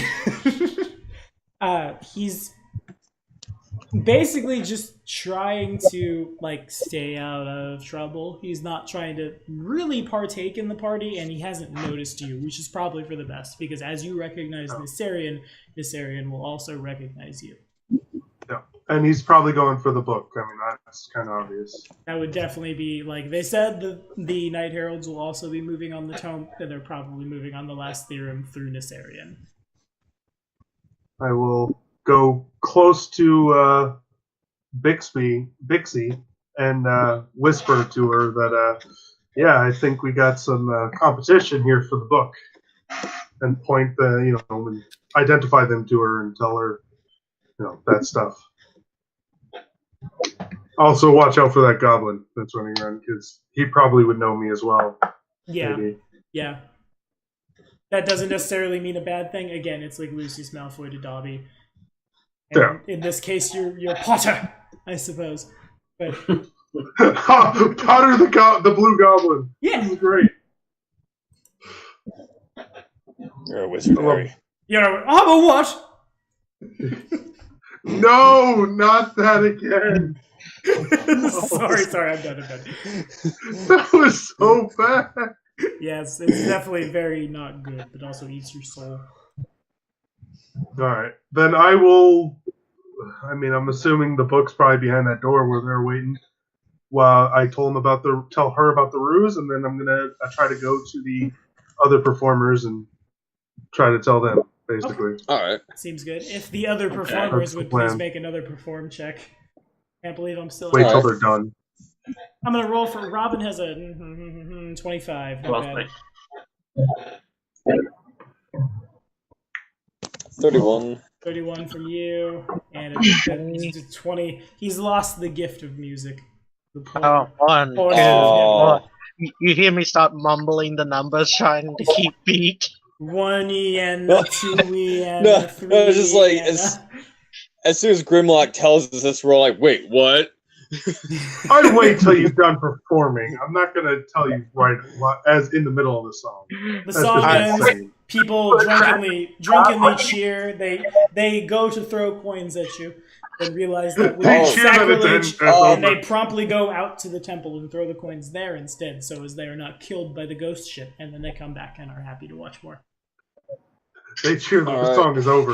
As the song is over, Dandelion's gonna take off his new feathered pirate hat and bow. Okay. All right, then okay, so Grimlock's approaching. It's like, hey, you want in on this? First I off, sit on the barrel. we're not making money today. How are things looking? Well, I see a problem coming up here. There's a Night Herald or whatever they're called. Yeah, you got it right. He's here and he's after the book. This is going to be more tricky. Watch out! We got to watch out for a ruse. Well, one that I know of, and then obviously he's probably got allies, including a devil. So. Oh, But I mean, there's probably other devils around here too. So I mean, that's probably not too uncommon. Probably tieflings walking around everywhere. Yeah, that's You accurate. said there was a ruse. Did you get any more details? Nope, I failed at a roll because I suck at rolling.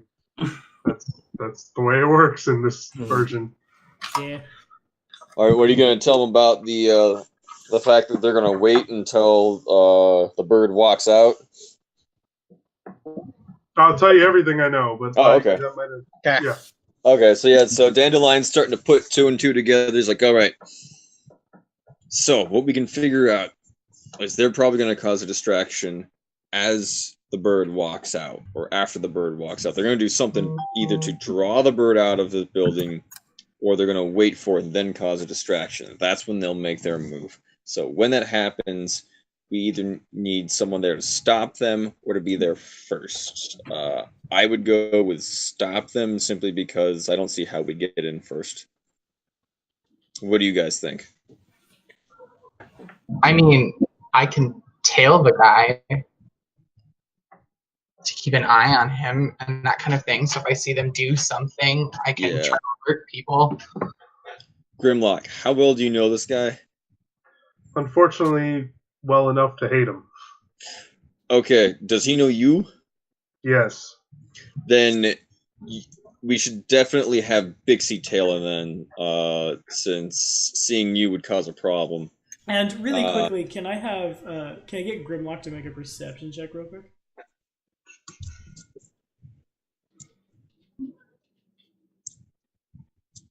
So this is being rolled, and that is a critical success. It's more than 10 over Nissarian's CR. In a mechanical sense, both you and Nissarian, in a very intrigue style of way to describe this, can see each other's character sheets and know a lot about each other. With a 38, he doesn't have character levels, so I can't spill it out that much, but he's definitely a very powerful. He does, never mind, I lied. He's much like Vrizu. He's a very powerful occult sorcerer. Very powerful aberrant bloodline. He is known to carry a a keen dagger that he tends to throw, as opposed to like getting directly into melee. He's is very it a good. retarding? Yes, it is, and he's very good at casting spells without people noticing. And in addition to being able to counter magic, he can reflect said magic back. Very good against spellcasters, it sounds like. Yes, he is Well, very powerful sorcerer. But what we heard so far, spellcasting isn't a good idea in general. Correct. So Yeah. if we can't use magic, they can't counter it. Yeah, but that's probably not exactly something he cares about, type of deal, and he might actually be fine. I mean, like, he might be strong enough to break whatever is currently over the place, and yeah. I mean, stabby is still my way of doing things. So. Well, Yeah. if he breaks that would not be so terrible for us, right? Because now we would be able to use magic too. There are also a lot of guards throughout this whole place. Now, did you get eyes on which door they're talking about? I don't know. Did it seem like they were talking about the door that was right behind them? Or yes, they're standing by Okay. that door. I was like, all right. So the good news is, we know that as soon as there's some huge commotion, to head for that door. So that's the plan. All right. That sounds good to me. Bixie, we're gonna need you to tell this guy if there's anything you can figure out, more information you can get on him or this devil, that would be good. Grimlock, I don't know if you want to risk it, but I'm gonna stay out of sight mainly. Yeah, That's my plan. but I would stay near definitely the door and stay out of sight. Yeah. We're gonna provide as much of a distraction as we can, but And it froze. Okay. But we're gonna need to. Well, Yes. the bright side is we have an idea what's coming, and we know to be ready for it. We have a good idea what their plan is. So really just gotta try and stop them. Or get the book first. If you want to try it, go ahead. I don't see how we will. And if they're gonna provide some kind of big distraction, that's when they'll make their move. So I figure that's when we make our move, go right after them. Now, whether we want to tail them, and then pounce and when they get the book, or I don't know. I'm thinking if he's anything like me, as soon as he gets the book, he'll teleport out. So we probably want to strike before they get to it. Oh yeah, definitely. That tracks. And also, Grimlock would know. I'm doing a look.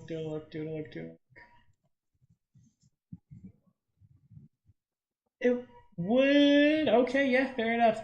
If Nissarian teleports, he'll teleport because he has a scroll. It's not super common for occult casters to be able to cast teleport, even though I'm pretty sure it's on their list. Yeah, it's totally on their list. Yeah, but it's not in his realm of like what he would usually do. Usually, he would prefer the go invisible and sneak away route. Okay. People are going up in talking to the Tengu, right? Yes. Maybe you guys can go up there. I'll stand in the corner. The top is where I get a good perch where I can see everything. You guys go pay your respects to her. And then as you walk by him, maybe somebody with the nimble hands can bump into him and, I don't know, try to grab something that he might have on him. I think that might be a great idea. Because I don't believe that it said the rules didn't say anything about stealing, right? Correct. No spells, no attacks. Yeah. Yep. Yeah. It's risky. I mean, do we want to risk it?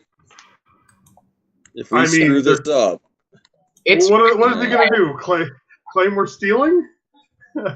I mean, come on.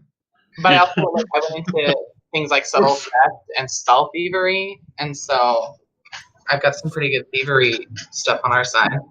Okay. Seems good to me. All right. Well then, how about And you guys I can also do introduce the band? So, Okay, seems good. All right. So that's what he's gonna do. He's like, all right, let's go and do Dixie it now. is your Let's- manager. Yes. Perfect. All right, I like it. All right. So they're going up the left stairs. Yes. Yeah, that would be the People- left stairs. And I'll be on the right watching this whole thing, trying to read lips wherever I can, especially in basically everywhere I can read lips on the important Yeah. characters I'm going to be trying. Okay, so first let's get a stealth from Grimlock. Being small, I hope that helps. Oh, Okay. that worked. They continue to not notice you. The rest of you all are put in line. It's very obvious that one character will reach. Like, you guys can't all go at once. People are being escorted up. I can't not envision seeing Santa at the mall. It's that kind of thing. There are several guards, and then someone is taken, and they leave a very valuable offering. And Warwick says something that you can't really hear over the party, and then they're hustled along the other way, and so the train repeats. Okay. So my next question would be, who wants to be the first to speak to Free Captain Warwick? Obviously, it should be the leader of the troop. Dandelion's like, what do we say? I didn't think this far. You were the one who I'm said you were not going there, to so. everything. What? What? You were the one who said you were going to introduce the troop. Yeah, but what else do I do? I Tell didn't her- think this far. Tell her it would be a great honor for us to play for her. Flirt with All her. right, okay, I can do that. Show her more shinies. I can wink at her. Just one wink. That's all we need. Winky emoji. I've got an idea. All right, I've got an idea. Let's do this. Okay. So it sounds like it will be Dandelion that goes first. All right. All right. Checking his collar of his shirt, checking the ruffles, everything. Okay, gotta look good. I'm going to check my throat Good. and make sure that if Kane's Yep. watching, I don't do horrible misjustice to Tengu. Suddenly, at the very top of her voice, Warwick shouts, "Toilet!" for no reason, but Robin knows why. We've had a lot of Tengus in our time. Oh, Donald. Yes, and they have difficulties learning languages. Yes, they do. Don't cast So message they here. sometimes use the wrong word in the wrong place. Oh, Donald. Okay, so Dandelion is first. Warwick stands up from the... It looks like a nest, but it's not sticks so much as it's like gold and alabaster with a bunch of pillows on top of it. Let me get a little more flavor text. Must do a scroll. Okay, so it's decorated basically in the same way that the court below is. Marble staircases on either side lead up to this massive landing, and on the central balcony, sitting on a pillowed throne made of teak, actually, carved into the shape of a bird's nest. Well-wishers again continue to pay tribute as they move up and down, and then it is, in fact, your turn. Dandelion approaches. Warwick stands up from her throne and just, "Thank you for coming to my party." Dandelion is going to do an elaborate bow with his feathered pirate hat and just lay it on thick, like, Captain Warwick, the pleasure is all mine. Thank you for having me. Can you make a perception check for me real quick? Yeah. She has the book. There's a book right there. She is a book. Oh. She is a book. You thought she was a Tengu. Nah, dude, she's a book. Nat 20. Okay, so it's very obvious to Dandelion that the quizzical expression and the quizzical bird-esque cocking of the head indicates that Warwick has no idea who you are. and he's trying to figure out how you got an invitation to this party, who invited you, what friends of friends of friends you might be. Though she is not actively, like, she doesn't look like she's going to confront you about it either. All right. I mean, it's also socially awkward for her to not know about this. It's very true. That's absolutely accurate. And there are, with the natural 20, there are piles of gold and treasure and magic items, etc., just all around her nest. Yeah. All right. So yeah, she's just gonna lay it on thick and brown nose and be like, oh, Captain Mork, the pleasure is all mine. I'm glad to have the opportunity to perform at this grand event, and I figured, you never know, that maybe if you're impressed enough, perhaps there could be a business proposition later on. My schedule is currently open. Okay. Wark continues to just look you up and down. You say the things that you say, and she kind of just lackadaisically nods. He says, just kind of he says, is the only response you really get. Yeah, like, if there are any tunes you in particular would like me to play, just let me know. More like, the guards have begun to approach you. There's a total, well, there's two of them coming from the western side, as if to, like, usher Dandelion on. Okay, yeah, just gonna move on. Set his bit. Yep, one down. Who's next?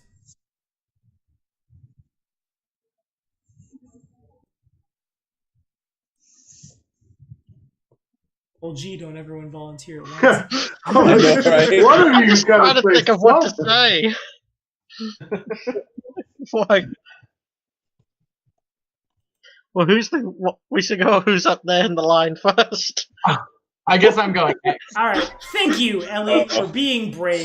Good. We're all just, you're all just like, nose goes. Nose goes. And next it's Bixie, and it's the same story. Just welcome, little one. Thank you for coming to my party. And if you can make the perception check as well.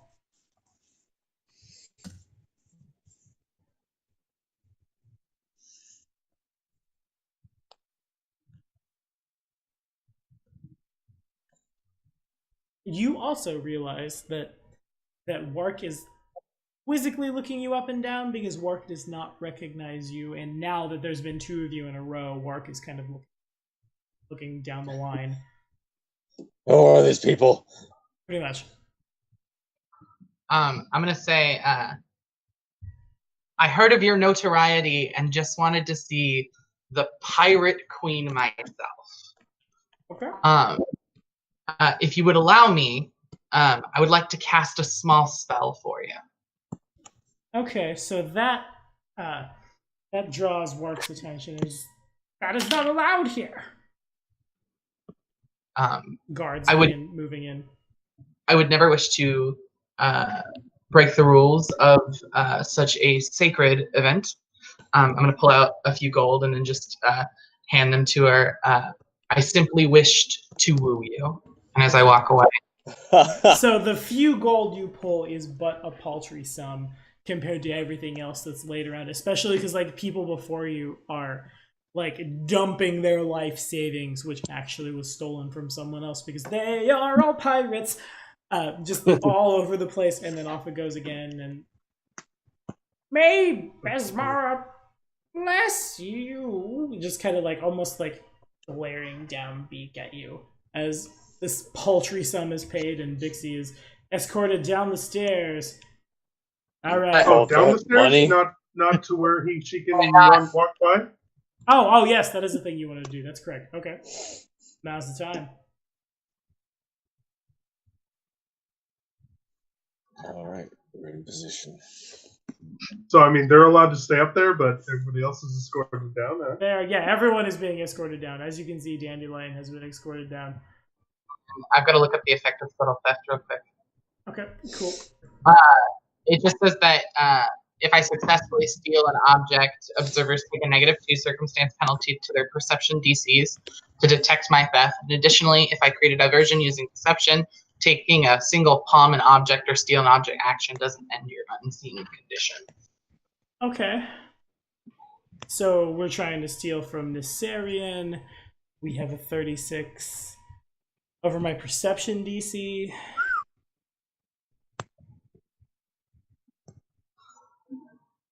Okay. I think that's pretty solid. So you move up. What exactly is it you would like to try to steal from him? What kind of stuff is he wearing again?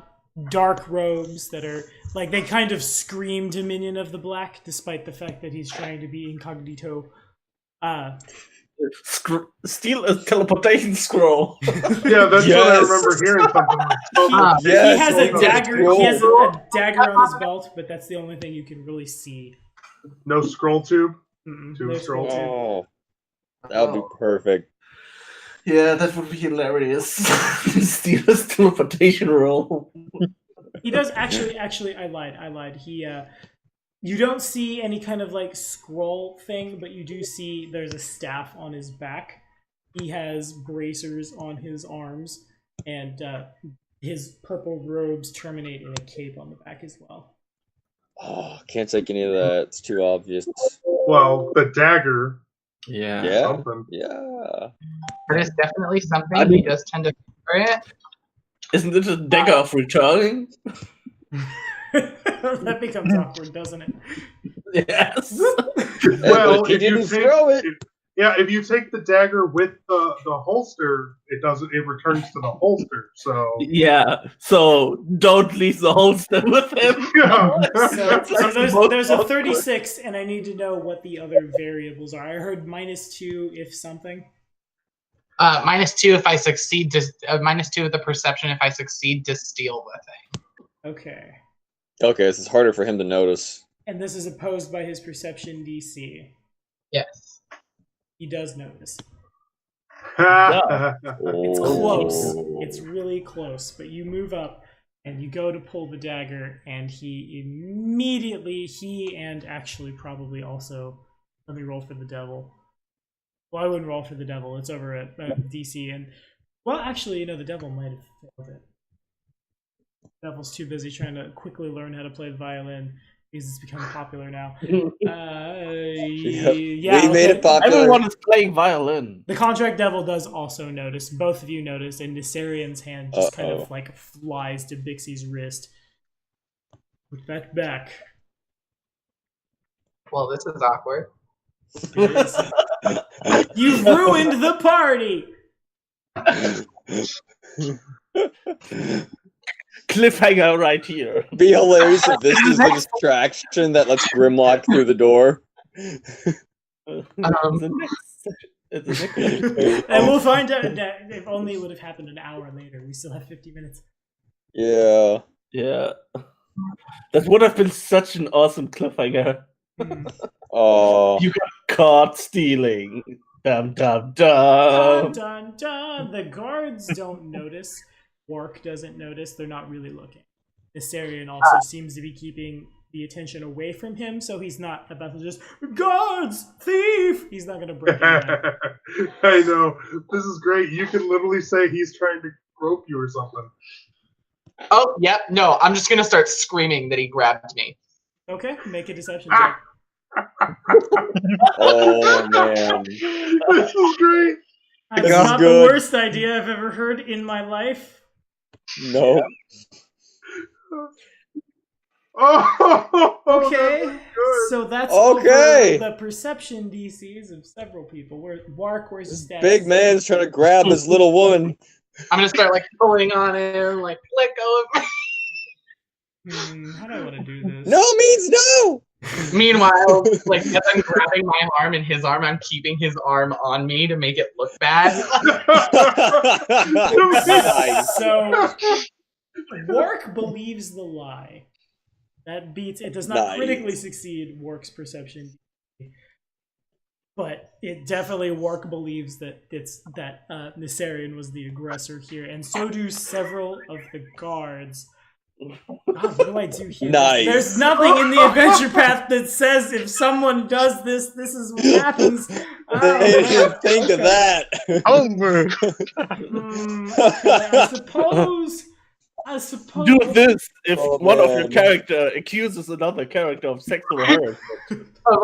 Yeah. I think we have to roll for initiative. I really, there's no other way to do it. It also doesn't look good that he's probably twice her size, so it's going to look like he's up to something. And he's All very, Black Rose were very talking to the Dominion of the devil. Blackie with that dark green skin. He looks like Voldemort.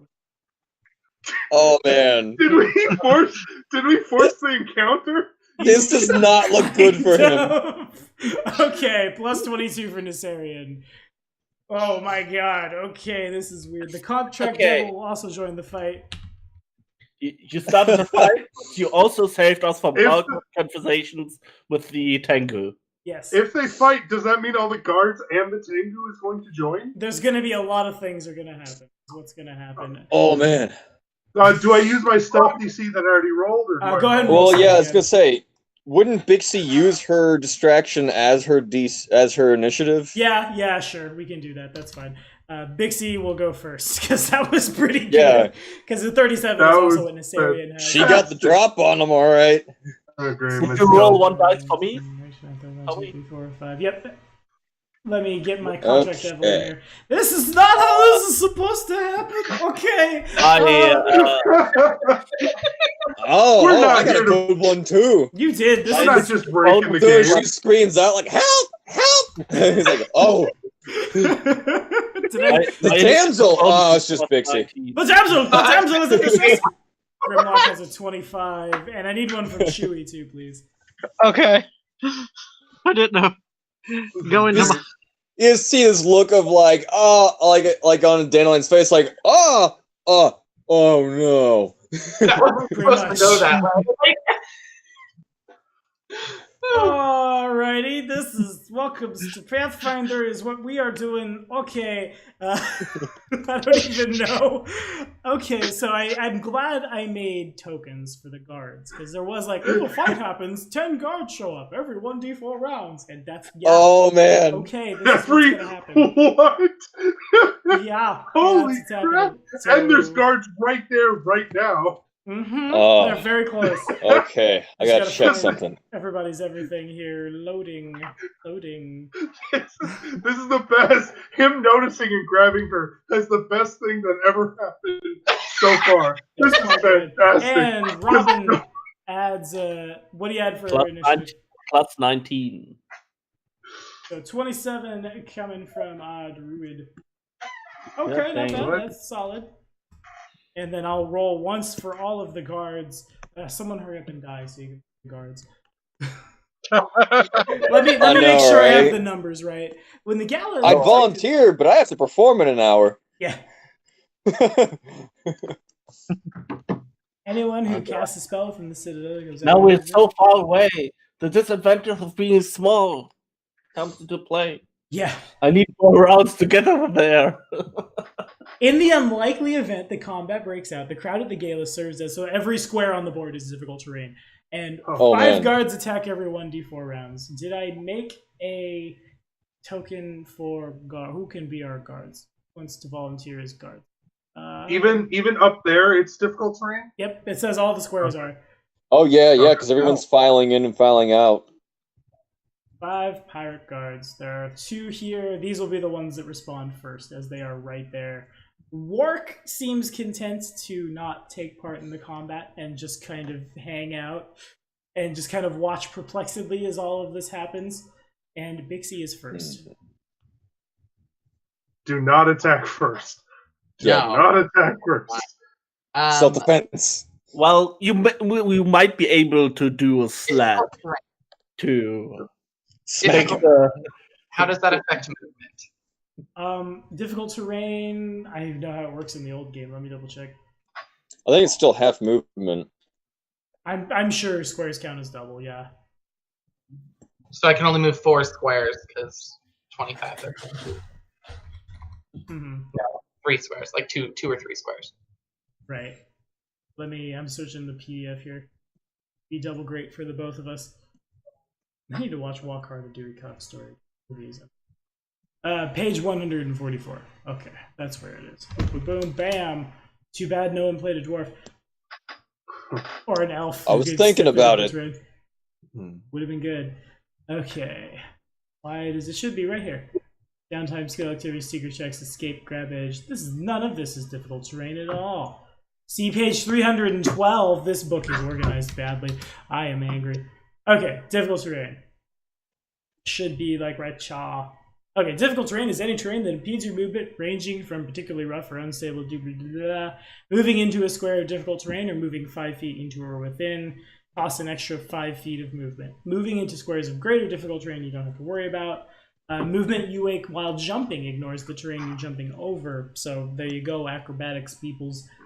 Okay. Some abilities allow you to avoid it.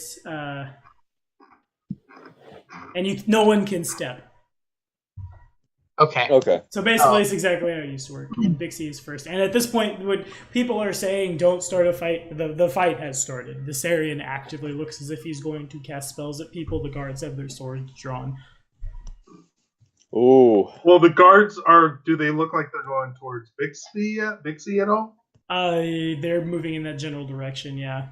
Well, I mean, less to fight her, more to probably try to like break it up. Gotcha. Okay.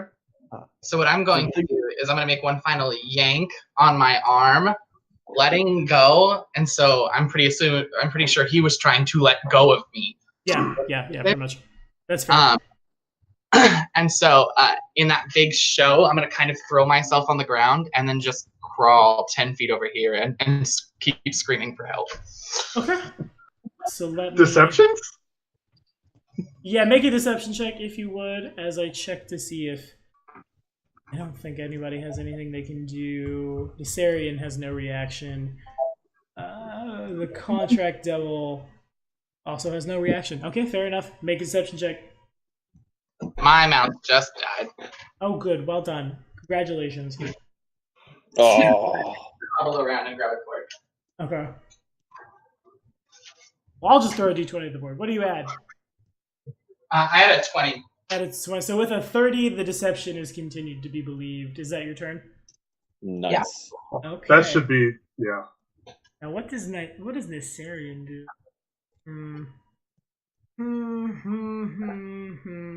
I can do a lot. I just do. Yeah, let's get weird. Here we go again in this Pathfinder playtest. We're going to dive into all the spell books to remind everyone what the spells do. The Sarian holds out his hand. As he does so, he is immediately outlined in Fairy Fire as he's casting a spell within the Citadel. So that's not good. But what happened? That's all that happens. Just Fairy Fire. So people would know that you'd cast a spell. So, like, if you tried to alter yourself in or something like that. Okay. Nissarian is immediately Fairy Fired, and if I could get a... That makes his invisibility preference really useless. Yeah, it really does. You just see an invisible Fairy Fire outline walking around. Yeah. Okay, so can I get a acrobatics check as a reaction if she chooses to from Bixie? Because I can't really draw it that well, but a 20-foot radius centered on where Bixie is the outside of it. So, Wark and the three guards in the diamond formation and you are caught in an area of reverse grab. Oh, that's cool. I mean, is there a ceiling above us? Yes. Wait a minute. Man, that's a stupid spell to cast indoors. I mean, they're gonna slam you in the thing.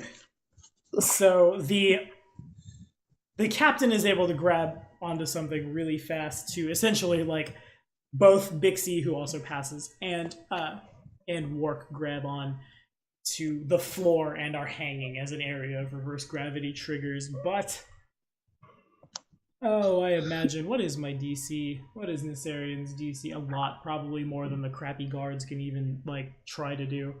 They add, their acrobatics is plus 20. Okay, never mind. It's not the worst. Things are looking okay. The good side. 30, never mind. All of them, except for one of them, fail. And two of them just immediately are thrown violently up into the ceiling They didn't tell me how much the ceiling was because they didn't think there was going to be a fight here, I guess. No one thought that we might maybe not play the intrigue game. That's okay. I forgive you guys. We tried the intrigue. we are doing, the NPCs attacking us. Yeah, that's fair. That's fair. Yeah. I started it, and 25 damage is assigned to 2 people as they fall 50 feet up and collide with the ceiling. That was all 3 of Nissarian's actions to cast that, and it passes to Dandelion. Dandelion is now inspired. Oh. He's gonna cast reverse gravity on Viserion and the devil. Viserion would like to use his reaction. Okay. He does. What? You are casting a spell, I know, and you are also fairy fired as well as you go to cast the spell. Yeah. I will expend one of my spells to do this. Oh god, we have to do dispel magic again. Okay, I forget how that works. Okay, I'm gonna roll a d20. I forget what I add. I think I add my casty stuff, so I think I add occultism to this. In which case, it would be a 43. And I think I'm this guy's hard. Caster level. I think that's right. If I'm wrong, I did something wrong. But he doesn't have counterspell. He has reflect spell, and it immediately, with Dandelion as the center point, the reverse gravity is reflected back. So if I could get acrobatics checks from both Grimlock and Dandelion to try to grab onto something as you are immediately... Wait, acrobatics or evasion? It's acrobatics. Oh. Acrobatics has a reaction in the skill called Arrest of Fall. So you're like trying to quickly grab a thing. Grimlock passes. Dandelion unfortunately does not. But Dandelion, what is your spell DC? Spell DC. I guess that's relevant now. DC 30. Okay, then you do in fact pass, and both of you grab the railing as several innocent people are thrown up to their deaths as they collide with the ceiling. Does that make it not difficult terrain? Well, it's gravity. One might say it's worse now, but also that still takes 3 actions and now passes to the contract devil. Oh, what do I even do? What am I? How does devil work? I can attack with a contract. That's neat. Might be what I do. Is he that scrolls wizard from What Yes, literally the contract devil is covered in scrolls. None of my spells are that. Wait, yeah, they are. Yeah, they are. Okay. I think Nissarian recognizes his point because the reverse gravity breaks the line of hiding because now your butt's in the air, and he says something in, well, you would understand it, but in front of... I understand everything. That's him! Kill him! If I could get reflex saves from both Dandelion and Grimlock, the contract... No. The contract devil's gonna launch a fireball at both of you. Yeah, sure, I'll let... yeah. Reflex save? That's... 34. 34. Oh, that didn't hit the damn box. Weird. I rolled. It didn't go through. I see it now. I rolled higher than that. That's ridiculous. Yeah, I hate when that happens so much. So Dandelion passes, Grimlock fails. Automatically, even when I fail, it's an automatic. It ticks up to success. Yep. Okay. Nice. So now, if someone could remind me, I have improved. How many d6s does a 7th level fireball throw? Oh god! I know it's it's gonna changed. be 16. A lot. Yeah, it was 8 and then plus 2 for each level past 3rd. So. Alrighty. So you both It's gonna be passed. 6. You're both taking half. All right. Unless anybody has like fire resistance I'm unaware of, that's halved. Both of you take 17 fire damage. And if you fail, you treat it as as success. If you critically fail, it only counts as a fail. Which is pretty good. And do I have a fly speed? Can I fly? Can this devil fly? I can't. Keep it devil. Alright. 5, 10, 15, 20. That's the outside of the... 2 step farther in would put it in the area of reverse gravity. And now it passes to... Robin is next. Yes.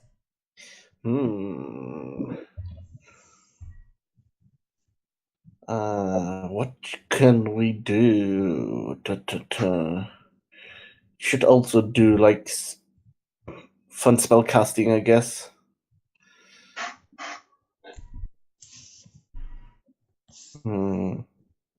He already used his reaction, right?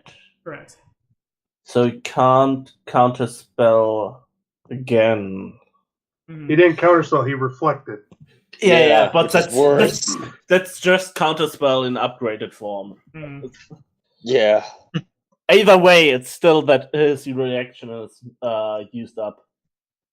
I guess the best way to stop him from spellcasting would be Baleful Polymorph.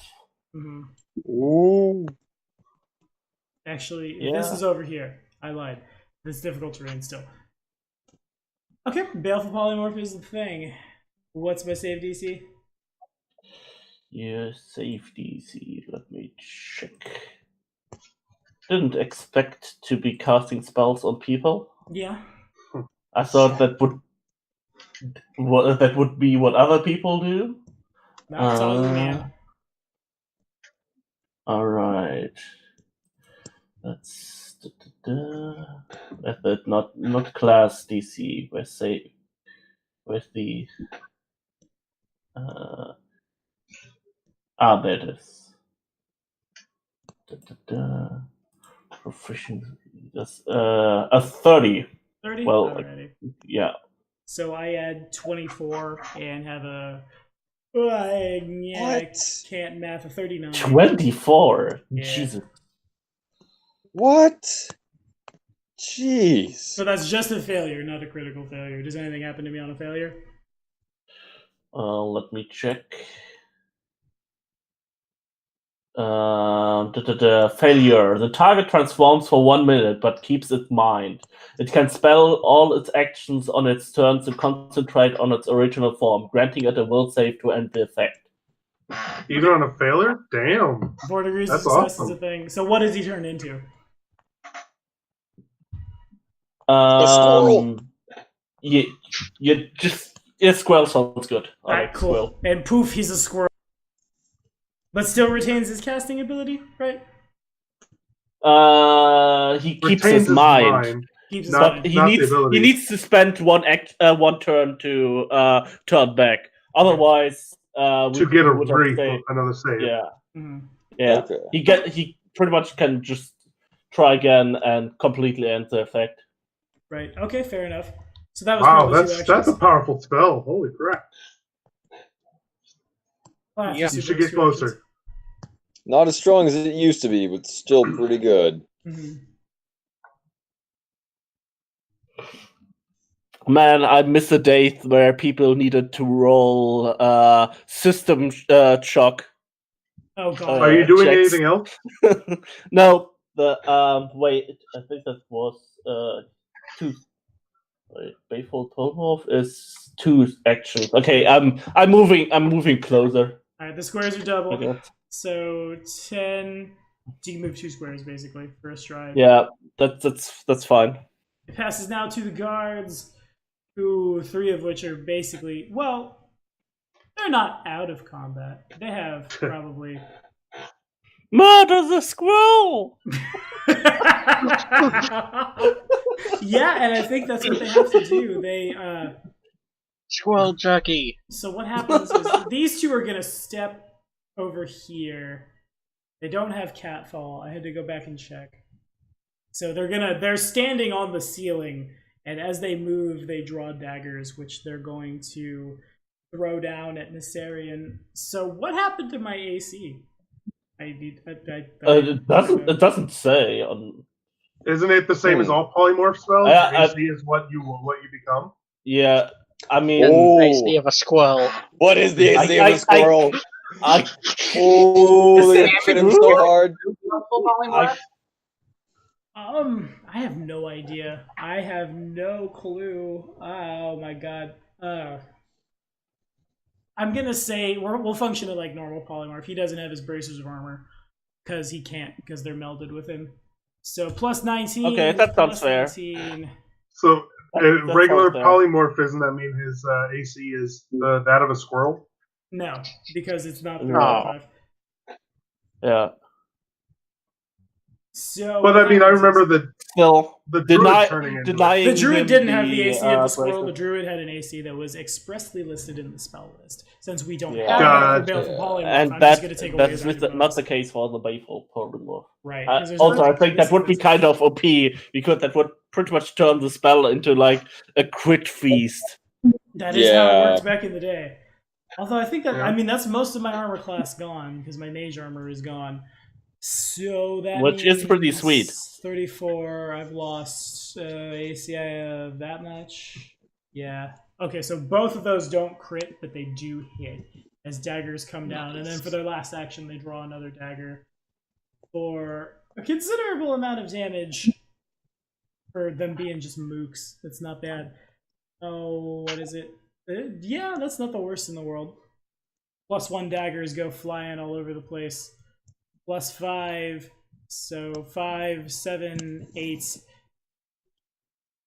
13, 16, flat 20 damage as these two move over next to where Bixie can see them hanging up, and they just kind of like throw daggers down. They both land on this area, and that The was hilarious thing is it's a glowing squirrel because of the Yeah. That's very true. This one continues to have to grab a ledge. These two are going to, I guess, just try to run around the other side because they're way out of range to try to attack him. 10, 20, 30, 40, 50, 60, 70, 20, 30, 60, 70. And they just kind of run around. The crowd has descended into chaos, and next it is Grimlock's turn. Good thing is So each square is 10 feet, technically? Yes. But you, right now, you can't. Well, you're gonna. How can I not move? That would be so debilitating. Yeah, I succeed the check, but I can't move? Welcome to reverse gravity. There was no check. You grabbed an act. You basically started falling. How high was the ceiling? It's 50 feet up. I That's have a high 50 or fall. 15? 50, 5-0. Can you burrow into the ceiling? Well, I mean, I don't really see why not, right? You could. well, am I on the ceiling or am I on the ground? You are holding on to something on the ground with gravity oriented in such a way that the ceiling is the floor. Then I guess I'll let go, because that sucks. Pull out my bow and get only one attack on the Art Devil because I had to spend an action to let go. You might want to shoot the squirrel. That's less AC. Yeah. It's out of my range Oh, okay. because of each square being 10 feet.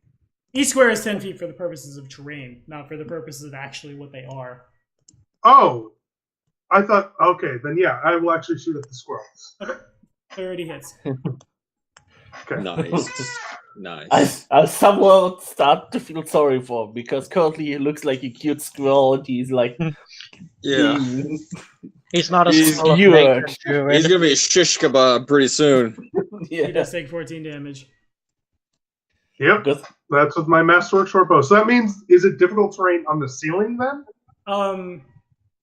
Yes, because there were other people standing. There are people in all the squares who are then thrown violently upward. Now it's not difficult terrain dodging, like panicking people. Now you're picking through corpses. Can you mark Oh, on the man. map where it is difficult, where it is gravity affected, so that we know, Yeah. so we can see Yeah. it move and Yeah, because whatnot? I'm thinking about dispelling it. So Yeah, it's awkward to draw, but I'll grab it. Yeah, if you dispel it, that's fine by me. I got Cat's Fall, and it's 50 feet, so we're yeah, I don't.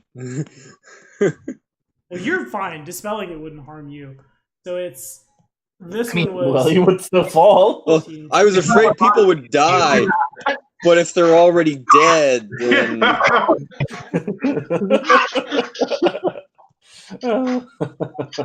They're already dead. I Yeah, would this be is cool about falling bodies. I And wonder the if order- the devil has Cat's Fall, though. That's kind of what I'm thinking. And the The order devil comes up and goes, just wanted success. They didn't care how. yeah. So you guys can complete the diamond, right? I could like draw and get it. Yeah. Makes weird. Okay. The second one was drawn with Bixie being the far corner. So it's actually I think I should have grabbed one more rogue. Oh well. 1, 2, 3, 4. No, that's not right. It should be 1 over. Ignore that line. That line doesn't exist. And then Bixie's the edge of it. 5, 10. And then up. Man, I somewhat feel like just turning into a dragon, burrowing into the ground and searching for that book. I know, right? It might be a thought. Okay, so if that's the end for Grimlock's turn, more guards appear at the other end charging in. It does pass to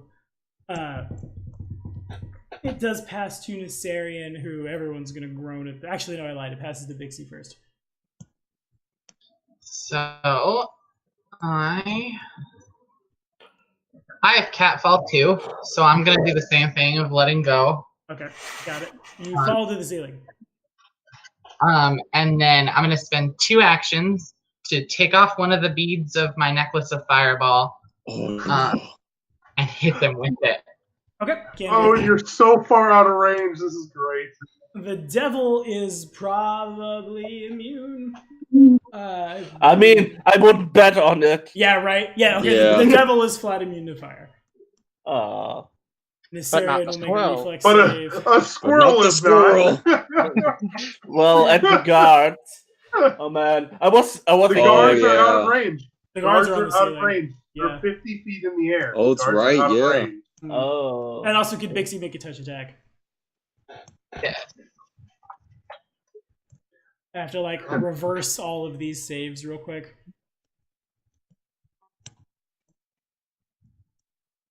The saves are still good. It just doesn't have that. The DC for the thing is 30. Okay, gotcha. Can you make a touch attack? Yeah. You're still throwing like a splash weapon. Okay. It's just another potion. Basically, yeah. I'm trying to find it real quick. Okay. It'd just be like a ranged attack. Try to hit a 5. So this did just come down to combat. This is great. Oh man. Well, that's not. That's part of That does hit. Okay, so go ahead and roll damage. Nissarian passes the save, but has no like fire mitigation on him. the best part is we weren't trying to do combat. No, we were not. We were trying to avoid the We were combat trying so itself. hard to be all cloak and dagger about this. I feel hobnobber and stealthing, and end up Yeah. in combat. I'm gonna provide distraction and nope. Okay, understood. Well, that's how the dice go sometimes. Yeah. Yep. She didn't fail the deception by much. She failed it by like. Okay, fair enough. 44 fire damage is assigned. I take half of it, and then several more guards appear. I'll put them on the board. Well, yeah. That guy is just too good at stuff. They The can't guards really are do kind a of lot of blocked. much, but they're gonna show up down here. There are 60 guards in this place, and they keep spawning, so that's fun. Now this is the part again where everybody's gonna be super salty with me, but Baleful Polymorph in Pathfinder 1E, if you could cast spells and retain your mind, you retain the ability to spellcast. There's no language in Baleful Polymorph now that says he cannot. It's just retains his mind, and it's not like I have material components. So, as a sorcerer. It does say harmless animal. Correct. Specifically says And harmless. that's wonderful. I'm going to cast spells now. So, first things first. So, I can't. But as a druid, you also retain your mind if you transform into an animal, and you're still unable to cast spells. You can only transform back. Which is the awkward Huh. part, yeah. Yeah, that's weird. fair. I'll give you that. It would be weird if Baleful Polymorph is worse than you transforming yourself willingly. Yeah, that's I fair. imagine what he'd try to do is probably try to get out of that form so we can start casting again then. Yeah, I mean, Yeah. he just has to spend an action to reduce the save. so my turn's after his. Oh God! Oh, that's right. God damn We it, forgot Shui, I you. skipped you again. Yeah, I'm sorry. You'll go after him. I'm the worst ever. I'm sorry. Okay, so he's going to hold his action and pass his usual. Okay. I'm going to get closer to them all. Okay. Alright. Let's see. So these count as 10? Yes. Okay. 1 action to move, 2 actions to move, 3 actions to move. I think that's as far as I'm able to go. Mm-hmm. I'm just trying to get into range for my crossbow can work. Mm-hmm. Can you add your strides together so that, like, if you have a 25 move speed, if you do 2 strides, can you move then 25 feet? Is that possible, or is that? He can't. No, he can't. He would move 5 squares because he'd be moving 50 feet, and each square is 10. Okay. I think that's as far as I can get to. Okay. Well, I mean, that's what I'm saying is it would be 50 feet of movement, but you move 25. You can move 5 squares, which is 25 feet with 2 strides. That's what I'm asking if that's possible, because usually when you take half of your movement, it's rounded down, but because the way it's worded, it's extra 5.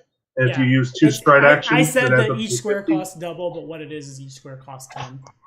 So. Yeah, I agree. But if you do 2 strides and you're at 25 normally, you do 2 strides. That means you have a total of 50. Can you then move 5 squares? Yes, that's correct. Okay. Okay. Because normally you can't add those together. And that's why I was wondering if you could. Because I don't know how this one's broken down in that way, but because the other one wasn't broken down like that. Hmm. So you just moved. of archery, how big are the squares then? The squares for the purposes of archery are 5 feet, but you cannot see a squirrel who's on a balcony. You can see the contract. Okay. Or can he? Is he just that good of a shot? He could Ping, from ping, the ping. square he started in. Yeah, you Oh. could. From the square you started in, you could hit him. I thought those were walls. You have line of effect, Yeah. kind of, but you don't have line of sight too. Gotcha. Then yeah, my turn ends there. Okay, and then passes to Dandelion. All right. Dandelion is going to look at Grimlock and like, get ready. I'm going to try and get rid of it. And he's going to cast Dispel Magic on the reverse gravity around him. Okay. That sucks. Make the check. What do I do? To dispel magic, you make a...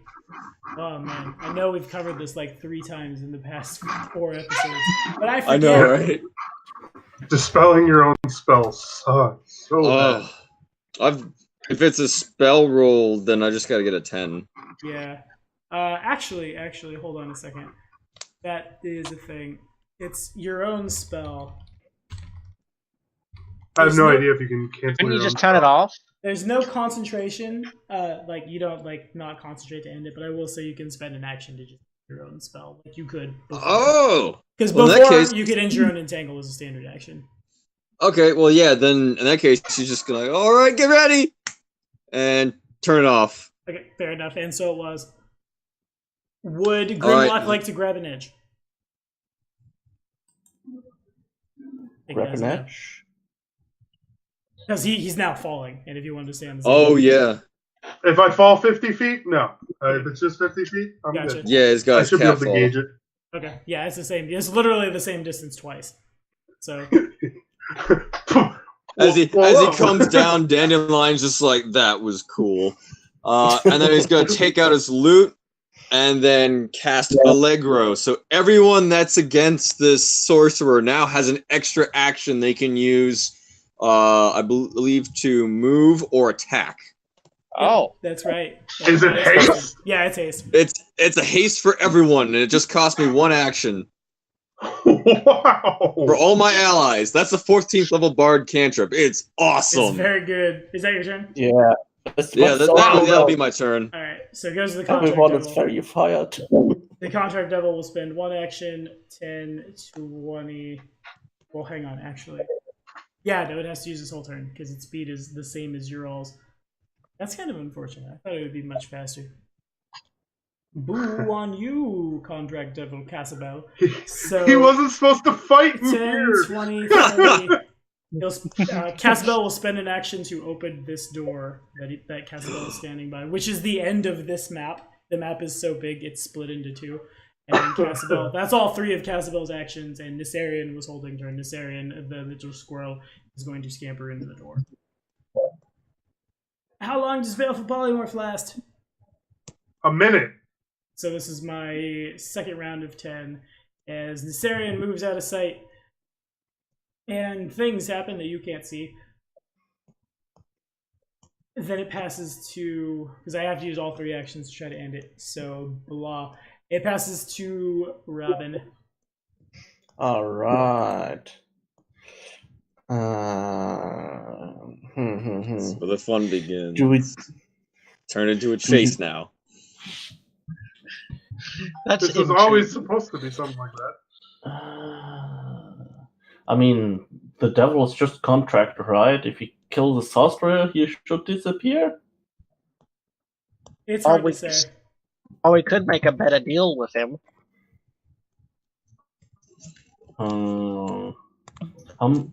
The sorcerer hasn't taken that much damage yet, right? He took a little bit, but not like he wasn't in danger of dying. Okay.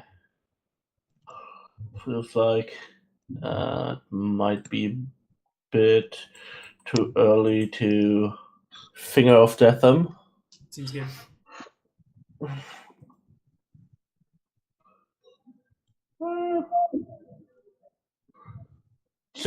I think Finger of Death just deals flat 50 damage, right? I think that's right, yeah. And the Contract Devil is still looking pretty good. Oh, he may not for much I longer. must make a fortitude save.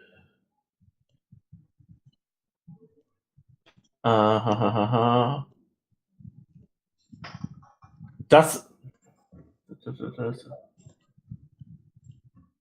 Oh, okay. I was just wondering, it's so unlikely that he actually critically fails to save against Finger of Death. I'm just wondering if it's worth it just for the flat 50 damage. Oh well, I guess it is. Also, it probably looks hilarious to Finger of Death as well. Yeah. Dead squirrel. The squirrel is off the board, though. I'm sorry if that wasn't clear. The squirrel that is this area is no longer on the map. It has taken off. Oh, does that mean he has the squirrel bloodline? Maybe. Squirrel bloodline. It took its nuts and went home. Actually, so he's gone? Yeah, he's gone into a different room. He's not gone. Yeah, he's still after the book. He's trying to get to a place where he can hide so he can undo the spell. Yeah. Okay. And he knows that the guards are going to be after him. So. Okay, in that case, it's kind of problematic. Oh well, let's do it that way then. I will do the dragon form transformation, and then I will burrow into the ground. That's such a fancy looking dragon. Wow. And off it goes. Okay, sure. So it was. That's cool. Wark might be a little upset that her fortress is being burrowed into, but I mean, she's got bigger problems right now. Yeah. Curious what the burrow speed is. There are several. Well, it's faster. It's the burrow speed. I think is 6. Little did you guys know there are a collection of mole people that have assembled under the temple to guard Bismara. Let me check. The mole people. Dragon form. We will take back this land. Take back this land for moles. Anywho, passes to who's next? Next to the guards. God, I don't want to have to run that many guards.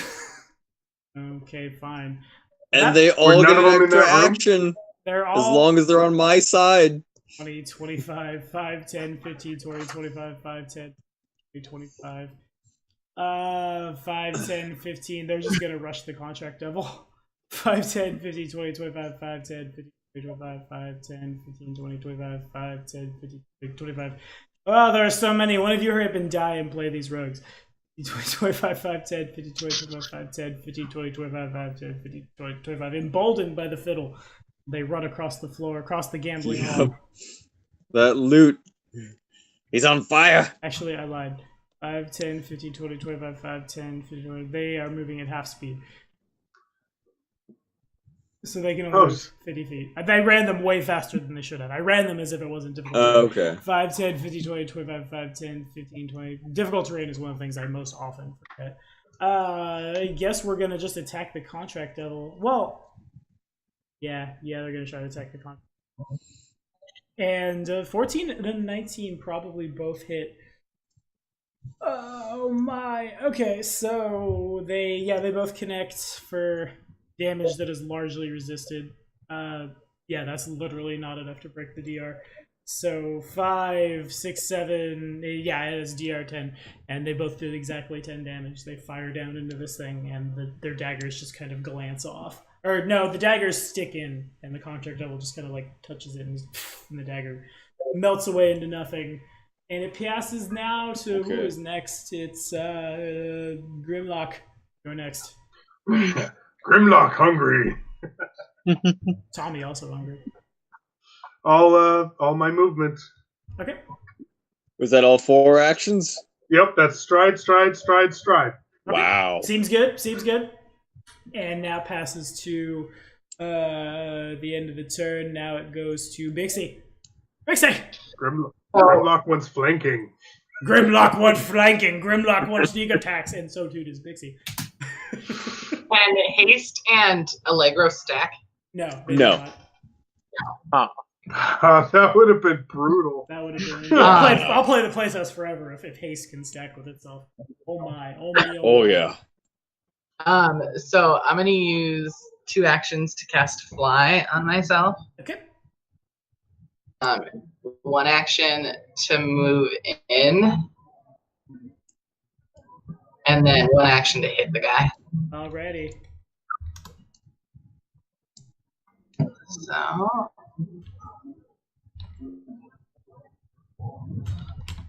I guess I'm glad we had this giant map after all. Thanks, ISO and Fantasy Grounds, because it ended up being quite useful. So much for theater of the mind. Yeah, this was so close to being just the end of the mind. I'm glad I stuck it out. Yeah. 33, targeting Devil of Contracts is a... Why do I have that scrolled down? Get up here, PDF. I need your help at misses. Actually, wait, he's flanked. It hits. It just hits. it hits. It does. Cool. Sneak attack. Oh, I get sneak attack too, huh? Yeah, and unless he's immune to it, yeah. He's not immune to precision damage. That's just added on. Okay, so a lot of the damage is resisted as you stab into the thing, but you are... If this was a people, you'd have stabbed into its, like, where its kidneys are, and it'd be peeing blood for a week and also very dead. Unfortunately, this thing just gets stabbed at. And if that's all, we'll do one more round the initiative loop before we call it a night. What's my spell, or what's my to beat for Baleful Polymorph, if you please? Pardon? Yeah, Baleful The Polymorph. DC. Yeah, That's flat 30. flat 30. It's a will save. Yes. Oh man, okay, I think he failed. Dang it, Sarian! Oh, Sarian, you coward! This is why your family I didn't expect him. Actually, Isn't that no, wait, all of his actions? I lied. Yeah, I didn't. that's He all. didn't fail. I lied. His will Okay. save is 23 plus 1 conditional versus all magic, and then he rolled a 6 for exactly 30. Oh. There's you actually. Shame. I don't have the map because the map is split in half, but Grimlock can definitely see inside that room and see that Nissarian has turned back into Nissarian. Okay. And But it does end his turn. Correct, and it passes. Oh yeah. Yeah. And it passes to our Bleachling. Yay. I'm going to move up onto the table. Okay. Am I in range of the devil? You might have like line of sight to the top of its horns. There's quite a bit of stairs there. Ah. Okay. Then I want to use my actions to get, let's see, movements. Did you take Catfall, Chewie? Yeah. So one thing is, I don't know where you started, but if you can land in the square that I'm drawing an X in right here, you'll be in the reverse gravity, which kind of functions as an elevator right now. I'm just realizing. Are you talking about where the triangle tip is? Yeah, since yeah, it's not loaded yeah. in yet for me. Right. Okay. Yeah. I'm going to jump into there? Oh, that one's gone. That one's gone. No, that one's dispelled. Oh, You started so this one up here, here. right here. Yeah, it's The one by the up bird. top. Yeah. One by the bird. Okay, I want to elevator it. This square right here. You can get in that square. Elevator Oh, up. jeez. Oh, People So it would take me abusing to reverse here. gravity at the Nope, elevator. you need to it the right right. here. Okay, This yes, square that here. corner right there. Yeah. Oh, Which okay. that probably I- takes you all 3 of your actions to move through the freaking Yeah. out drunk people. Oh, and- but he gets the fourth.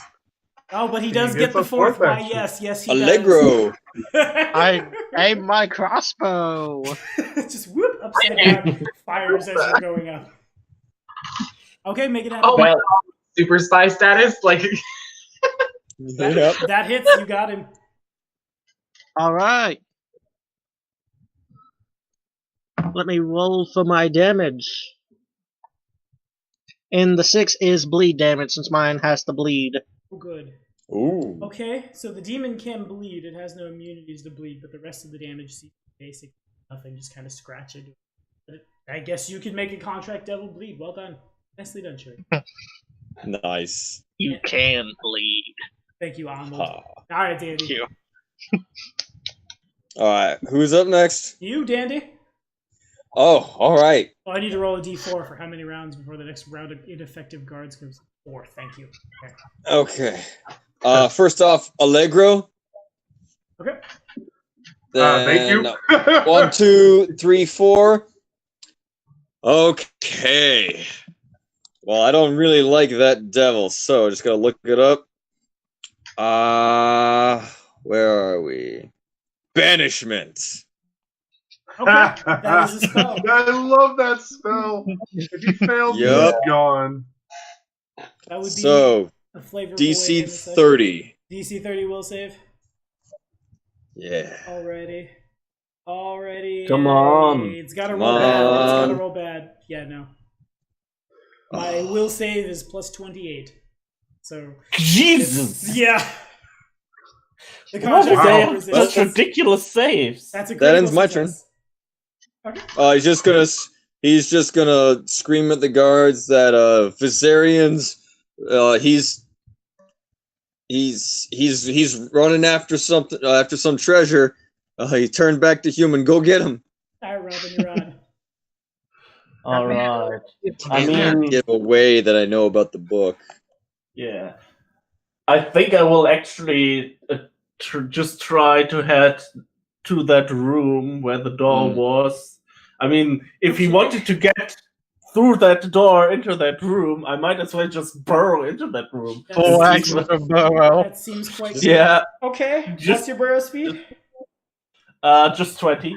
It's 20, so... But I do not have any stupid Difficult terrain. Yeah, So, and he it's got still 4 pretty good. actions. So 4 strides basically puts you right under him. You can't quite get up, but you can get there. I can't Okay. see. That is awkward. That's a good start. Go over here! This Get out of there! Go! Everyone is bad. Okay, here we go. There's this That was all your giant actions. goblin that's a sir. Like a sir. Sir, dragon druid. Seems popular. The guards are Indeed. basically, they realize that they're just kind of flailing, so they're all going to move in the direction of Wark with Wark is a powerful rogue that has no stats, so also had Catfall, that has no means of attacking, so that's sad.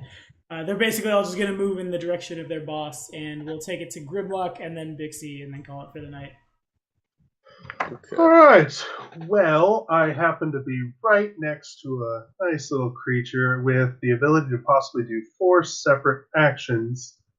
So let's start with a strike. Okay. That rolled right off the damn box again. Boo. 28 misses. Okay. I'll attempt again. 30 also misses. Great. This is going fantastic. Oh, it has. What about with flank? Even with the flank, it misses, yeah. Not by a whole man. heck of a lot. 25 is not a fumble because he's flanked. Gosh dang it. All right. Then I'm gonna use one of my feats instead of attacking again. We're going to try to Goblin Song. Oh, God. Okay, yeah, we can do that. Hey, if it works. It works. How is this opposed I to? highly doubt it. It's a will DC against my performance check. Attempt a performance check against their will DC. Okay, go ahead then. Ignore that 17 I rolled. Yeah, I wouldn't. If it was just his will save, it's ridiculous. So I would never even get close. Yeah. And that one rolled right off the damn thing again. Yeah, I hate when that happens. I do that all the time. But that probably doesn't beat his will DC because he had a 28 on plus. So yeah, you barely just don't fumble. It's the creature seems target is bolstered. Target is bolstered, so Goblin Song no longer works. Goblin Song not so good against devils. Bixie, take us home. This game took such a turn. I know. At 37 also hits. We tried. We did. I really wanted to do the whole spy stuff, but what are you gonna do? Once. Try to steal from a very powerful sorcerer. Don't forget your debilitating strike, please. Oh, that affects our stuff too. Debilitating strike is great. It is not bad. But I don't have it. Yeah, you do. All rogues automatically get it. It's an automatic for level 9. Oh yeah. That is correct. And And trigger, when you strike a foe and hits flat-footed, you apply one of the following debilitations, which lasts until the end of your next turn. Target becomes entangled or enfeebled. let's move them enfeebled. Okay, sweet. He is enfeebled 1. Which I believe affects his AC too. I think Nice. I forget. Unfortunately, you cannot stack them unless you get the feat that stacks them, but I wasn't expecting combat, so I didn't choose that one. Yeah. That was supposed to be a 17 modifier, making it a 34. Okay, 34 hits because he's flanked. And debilitate and enfeeble. Right.